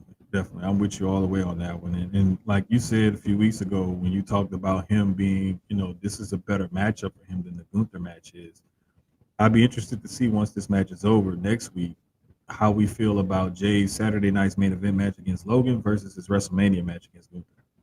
Oh yeah, I'll definitely put that in the mental note to write down for next week for sure. Next match we have is pretty much, I guess you could say, enemy of my enemy is my friend, and that is Sami Zayn teaming up with CM Punk to take on Seth Rollins and Braun Dirty Ass Tan Breaker. Braun, I know Black are Dominican Poppy Breaker.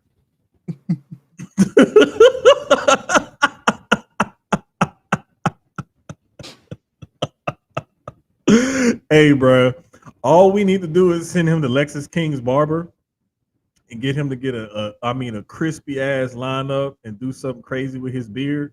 And that's what he did. That's why Bro, his beard is the way it is. He went promise, to that same dog. barber. That's the reason why I his beard is the way it is. promise, dog. Like, ooh, man, he would be, bro. All he would need is like one of them shirts with the 4 pockets on it or whatever, the little designs, the button up, and some linen shorts and some sandals. Man, I know Black or Dominican Poppy. Nah, but I think this is gonna be a pretty cool match to watch and get into and whatnot. You got some really good wrestlers in Seth, Punk, and Sammy, and then you got the up and coming young bull and Braun Breaker. I think Seth and Braun go over on this one. It's probably going to be some shenanigans some Heyman does or says or gets involved with or whatever.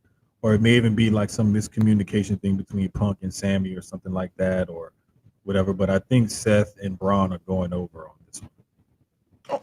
Like I said last week, they're not losing. Like, a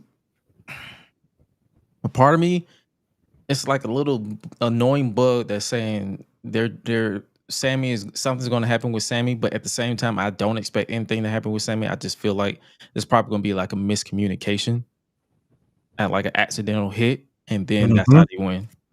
But not a full on like Sammy turns to join them type thing. Like you're not finna rearrange my guts and then have me joining you.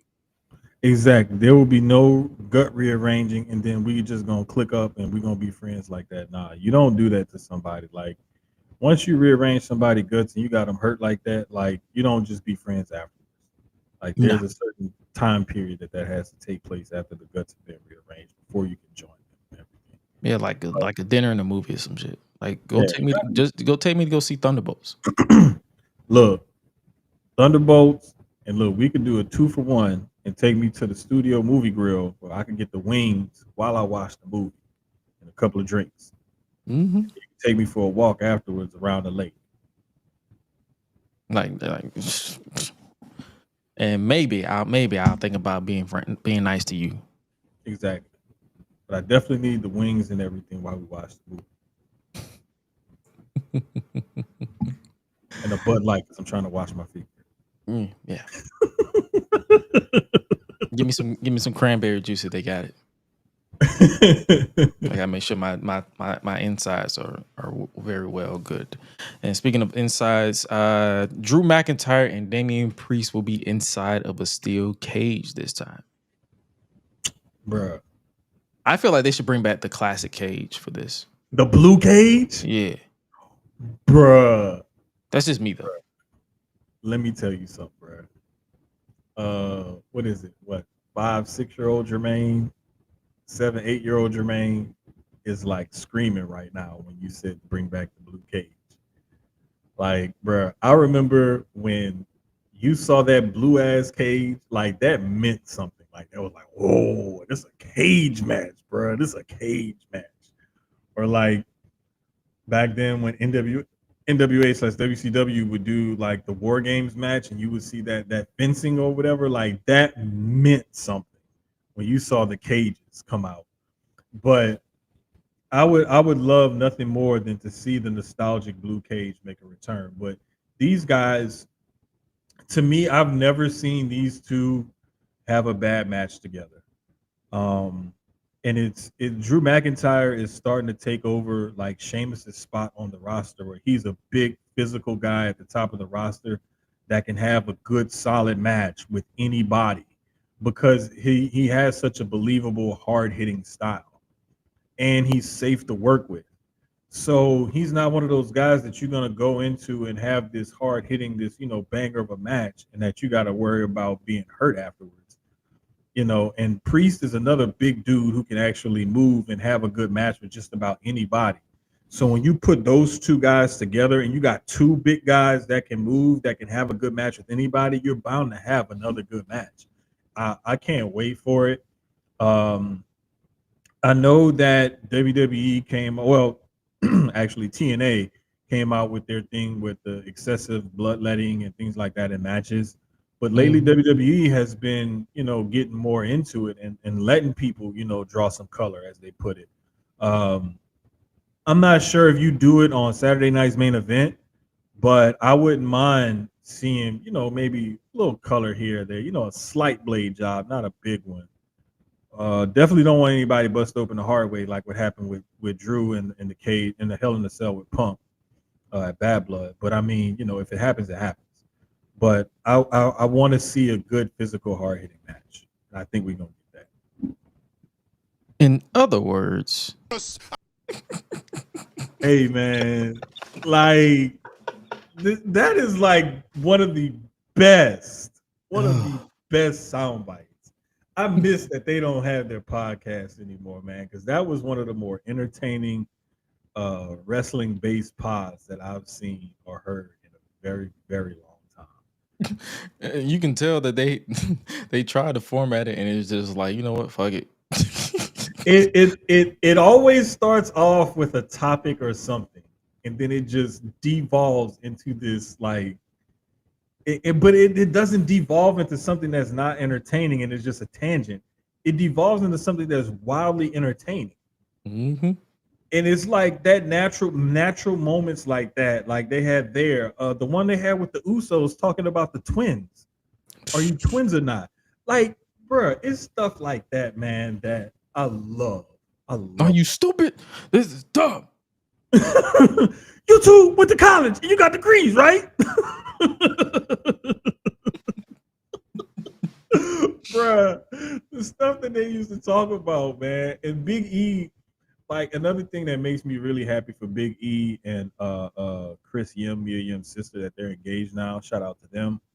Um, and how far Big E's come with his mental health and whatnot. Big E used to talk about on the pod, and he was dead serious about this. He wasn't getting married, wasn't having kids. You know, when I died, just bury me on the side of the road. You're like, just roll my body out the window and just dump me in the ditch or something like that. You know, and he would be joking about it, but now, you know, that he's been more vocal about his mental health journey and everything, you kind of know, like, it may have been a joke, but it was a dark joke because there was some seriousness there. But man, just genuine, real good, feel good moments like that. But yeah, this is definitely a Big E classic when you get a Priest versus McIntyre matchup. Yeah, I agree. And the last, speaking of matches, we got another show coming up this weekend that we will wrap up with before we get up out of here, and that is AEW's Double or Nothing 2025. This is what their how many Double or Nothings has it been since 2019? So this is their consecutive Double or Nothing. This is like their 8th edition. Seven. Yeah, 7. Yeah, I want to Close say enough. 7. So See, I we're know start- some math. Yep. I mean, you're more on top of it than I did. I literally just had to count on my fingers like I was a school kid. Like, literally, I'm like 19, 20, 21, 22. Like, you tell me 62 times 38 or whatever, and I'll be this. I usually always look forward to these Double or Nothing events because this was the inaugural one. Like I still to this day remember that call with shout out to JR too. I believe he we gave our positive vibes on Thursday, but we're going to continue to do that today. He's currently battling prostate cancer, so shout out to him. Well wishes to him. I remember that call from the first one with John Moxley made his debut. He was like, "Hey, hey, hey, hey!" I'm like, "Yo, this is the JR that made you that you felt that despise and wish death on Triple H." Yeah, and Kane. But yeah, man, I'm really looking forward to this show, bro. Like, and I'm so glad that they're not doing their stuff on the same night. Like, we get one night and one the next night. Like, that really makes my heart happy because, like, AEW, one thing that they always tend to get right is their pay-per-views. And every match, you know, despite people saying it's so long and it's this and it's that, we've complained about it as well. But one thing that I will say is that that's when they say we're a wrestling company. And that's when they really put it on because every match on their pay-per-view is going to go at least 10 or 11 minutes. You're going to get a few good spots here and there each match. And you're going to come away from that saying, wow, that was a dope ass match. Like, and I've seen some matches and some feuds leading into AEW pay-per-views where I'm like, I'm not looking forward to damn near nothing on this card. And I end up watching it like on my laptop or a smaller screen as a throwaway, and then I get invested in it because the matches are so good and the stories that they're telling in the matches are good. So I'm really looking forward to it. Oh yeah. So far we have according to my graphics, we have 1, 2, 3, 4, 5, 6, 7. 7 matches. I expect it to be 24 by tomorrow. Come on, dog. You know he's gonna throw some random ass sync match. Say, hey, yeah, let's throw this one on there and do what we do, man. But it's gonna be like something like Outrunners and Private Party and like another crazy ass tag team. Outrunners and Private Party versus Crew, which is Leo Rush and Action Andretti and some other random And ass the tag team. Ops And the in op- a brass ring tag team title match or a tag team eliminator match or something crazy like that. I'm actually looking forward to this one, man, because we get those two matches that's on that main graphic right there, Hangman Ospreay and Jamie Hayter Mercedes. Like those two alone could sell this pay-per-view. And we might as well start off with the fellows of that. And that is Will Ospreay versus Hangman Adam Page in the Owen Hart Foundation men's tournament final, where the winner receives a world title match at AEW All in Texas. I'm going with Billy Goat on this one. And I've been saying Hangman, but I'm going with Billy Goat on this one because Billy Goat has been talking about how he wants to be the man, he wants to run with the ball, blah, blah, blah, blah. They've been bouncing Hangman around and kind of like teasing this and teasing that with Hangman. So I'm not sure which direction they may go with Hangman. They have a lot of interesting directions that they can go in, but I think Billy Goat does this, and I think Billy Goat is the one who's going to take the title off of Moxley. It is the battle of redemption versus ascension, according to Will Ospreay. So, Will, I might have to bet against you, but I'm not dumb, so I'm going to go with Will Ospreay as well because my pick can very well change by Wednesday. After, like, we'll see how I feel after Wednesday because there's the go home edition before, so the vibe always changes. But as of right now, my pick is for Will Ospreay to win as well. Like, and I feel like this is going to be a great match because have they wrestled before? I don't recall. And if it happened, that lets you know my memory is shot. Yeah, we know mine ain't the best, so it's just I believe that both of these guys will put on an excellent match. Will they get them to close the show? Is the thing that I'm wondering. Because I'm pretty sure Anarchy in the Arena is probably closing. You think so? I mean, they're going to probably destroy the ring, so I doubt. That is true. That's the only way I see it closing is because it's like Anarchy in the Arena to me means it's going to be similar to what they did last year. Because remember, they removed the top turnbuckles and all that stuff and hung Darby upside down. Oh yeah, that's right. You know what? That's right.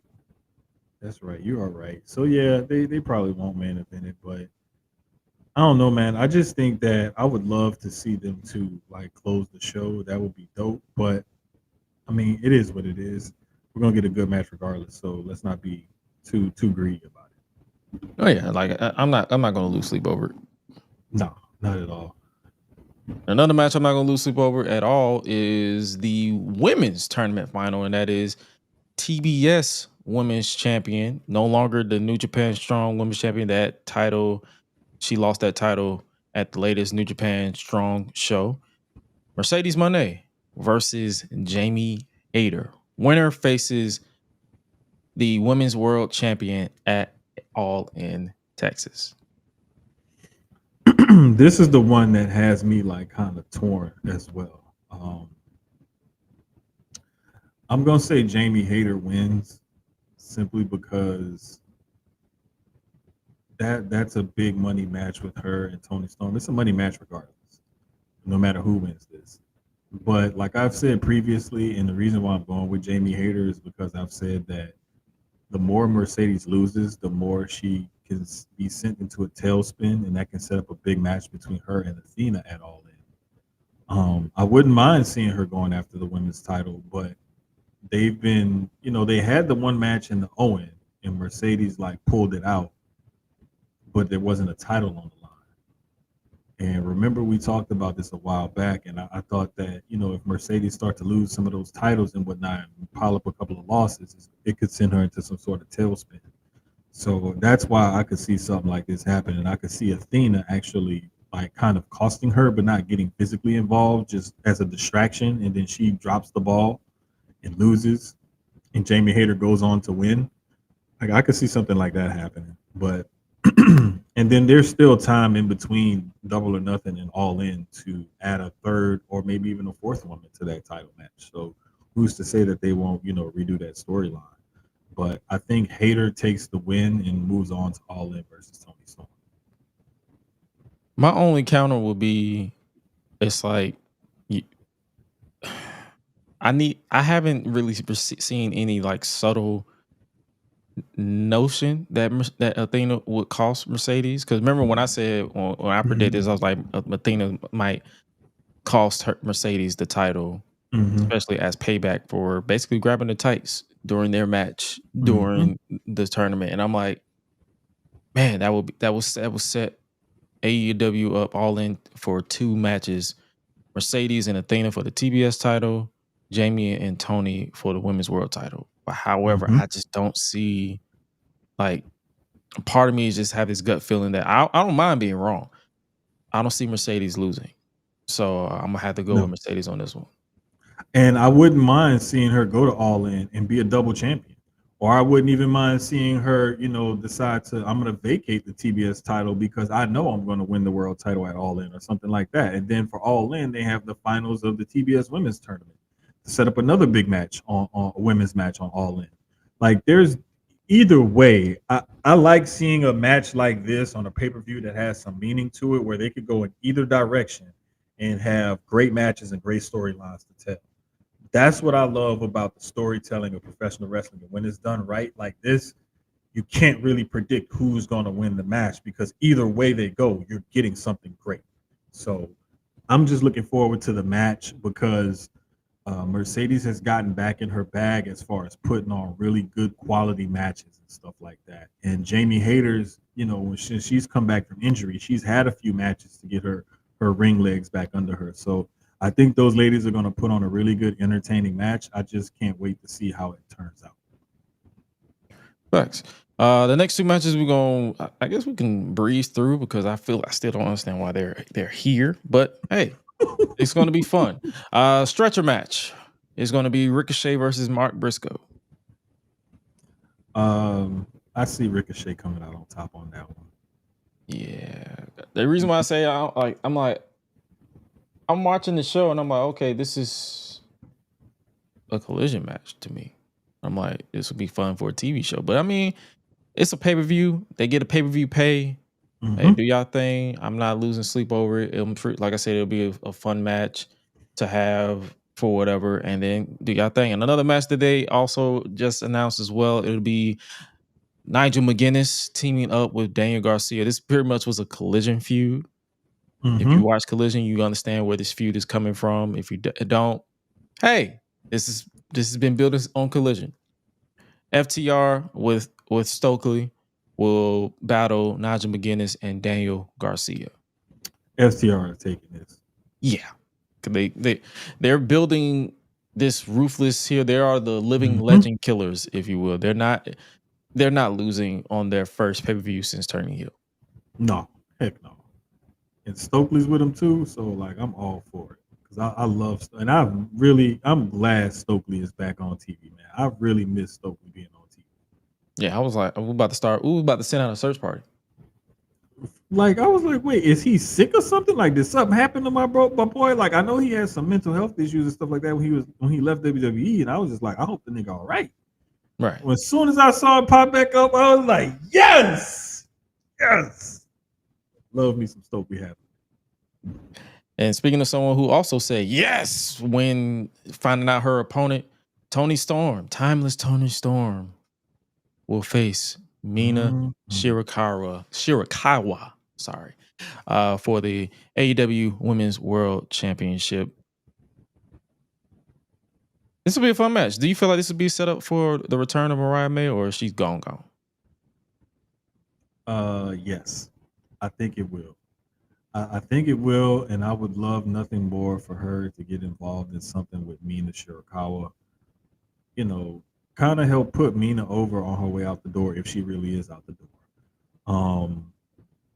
But I could definitely see her returning and costing Mina or something like that.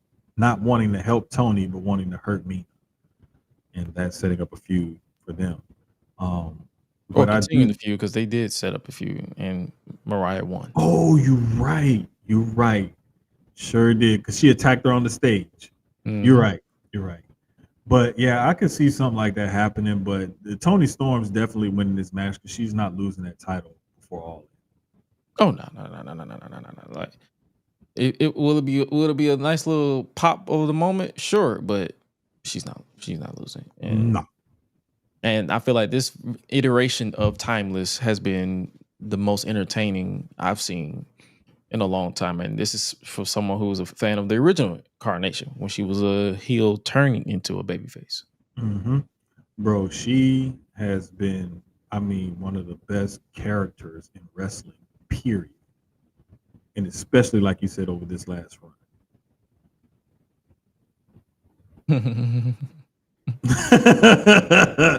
Oh, Hi-Lite going with Paige, Hangman, Mercedes. Mercedes, Ricochet, and FTR, I guess. What is the I guess for? He's probably not feeling it. Like he's probably not feeling it. Yeah, it's all good. Come on, bro.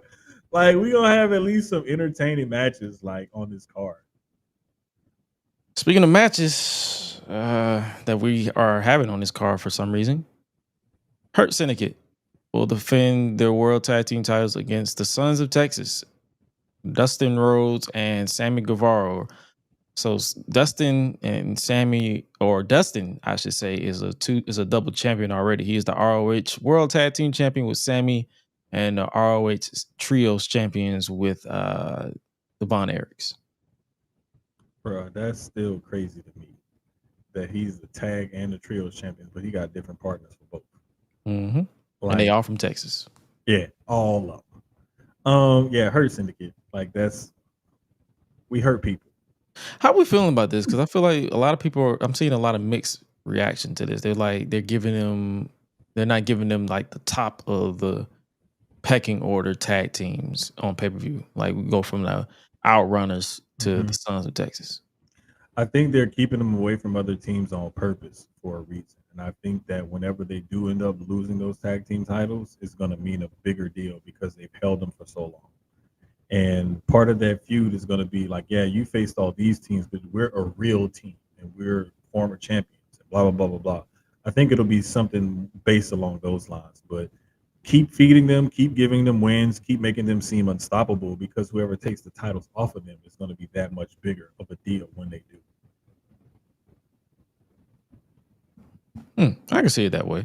Me personally, I don't mind because I don't mind singing. We heard people like, I don't care. So Yeah.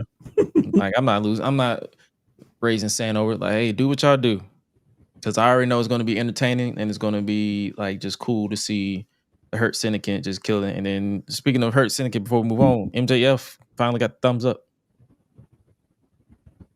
Bobby finally gave MJF the thumb. Mm-hmm. He tickled his fancy, and then he hopped into his arms like thank you, Poppy. Like a clinging dot. Yep. But I slutty Long Islander. I can't wait to see how this all plays out because we all know MJF's probably going to do something, probably going to cost them the tag titles or something like that. Bobby's going to get pissed, and then it's going to blow up in their face. And I'm looking forward to seeing how this all plays out and how it blows up in everybody's face. But I'm glad they slow played him and put him in the Hurt Syndicate. And they didn't go the other route of just rejecting him and then him being like, Syndrome, being like the scorned little kid who got rejected by the superheroes and then he becomes a bad guy villain. Like, let this play out a little bit. Because I believe next week it'll be the official contract signing for MJF to be in the Hurt Syndicate. So basically, that'll be going down tomorrow in Albuquerque. So hey, that's gonna be good. That's gonna be good television because MVP and MJF, despite what people may think about this storyline, they have good chemistry on the mic when they're cutting promos together. So I'm looking forward to Yeah. So, hey man, we heard people. All right. So the next match we have, I believe we got what? How many more matches we have to preview? Should be one or two. I think it's just for right now. I think it's just one, and that is the Anarchy in the Arena match. That is it. It's gonna be. Damn, that's the only graphic they got for it? Yep. Come on, AEW. God dang, man. Team. I guess you could say Team Death Riders versus Team Ops. I got Team Death Riders. They need a win, and they need something solid because they lost the trios. Mox is still holding on to the world title until All-In. They need something to help them like further along this storyline and make them seem more formidable. And the whole introduction of Gabe Kidd into their little camaraderie or whatever you want to call it is interesting to say the least. So I think that he will help them get this win and kind of like prove his worth or whatever to He might them. be in it. He's supposed to be in it from what I heard. So I'm just hoping that we get a decent Anarchy in the Arena match because to be honest with you, sometimes these matches get kind of hokey in some spots. Like they have spots where it's like, oh, this is cool, and then they have some spots where it's like, okay, what are we doing? So like the whole kitchen thing one time with the Bucks and I think FTR or somebody, like I was like, what the hell is this? Like, come on, guys, like we can do better television than this. And then the whole thing like that was at the stadium where they were on opposing 30-yard lines and then ran. Oh, Stadium Stampede. Like what the come on, man. Like, do we have to be this damn corny? Can we just have a good old fashioned like a big ass brawl and a fight and everything? Like smashing each other with stuff or putting each other through stuff and things like that. Like, why we gotta do all this corny stuff? Like, but I just hope we get an entertaining match. That's all I can ask for with Anarchy in the Arena match. Who song you think playing? I vote. I still vote for Willow. Ooh. I would love to hear Willow's song play. just loop it. See, like yes, see Nick, bro. see the Bucks don't have to worry about paying fines because it's an original AEW song, so you don't have to pay $1 million for them to play the Final Countdown. Bruh, I would love to hear Willow's song because like it's so happy and upbeat, and every time you hear it, you're like da-da, da-da, da-da. Like it makes you want to dance or clap or something, bro. Like you can't help but hear that song and be happy. But then you seeing somebody get like body slammed on thumbtacks or hit with a barbed wire baseball bat or cracked over the head with a chair put through a table.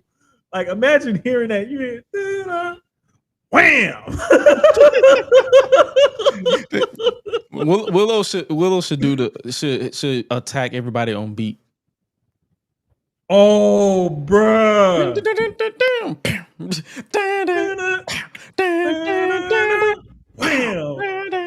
Bruh. And have that. She needs to come out with like jeans and a tank top, tape fist, weapon. I need Willow to go full New Jack when she come out and her music plays. That would be dope. Man. That would be dope. But overall, double or nothing. Saturday night's main event. If you watch NXT Battleground as well, should be a fun weekend for wrestling for you. And honestly, ladies and gentlemen, that is our show. Hopefully, you guys enjoyed another installment of the GRESH Unleashed podcast. We will be back next week. I believe this Thursday will be another installment of the Public Enemies podcast. You'll catch me over there where we will talk about everything that we didn't get to on here. You can check there. And I believe, I could be wrong, I believe there is some post shows planned for this weekend because it's Memorial Day weekend. So the guys got you covered for any post shows going on. What you got coming up for the Susio side?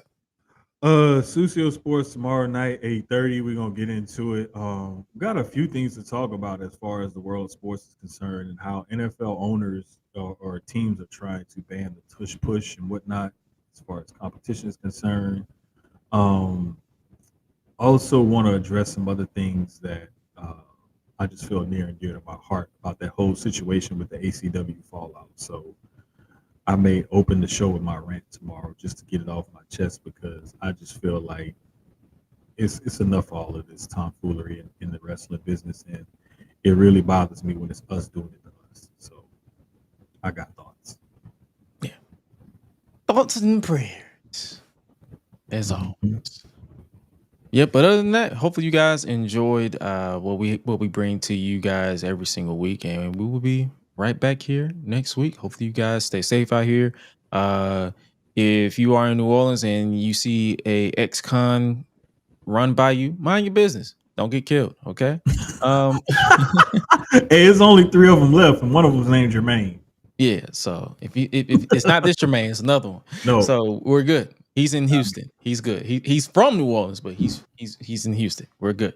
But however, also hopefully you guys just find your balance, find your happy place, no matter the place and time. But with that being said, you guys stay safe out here in the streets, and remember to always really eat your protein, eat, sleep, flex, and repeat. We out, y'all. Be crazy. Time to go eat some more. later, people.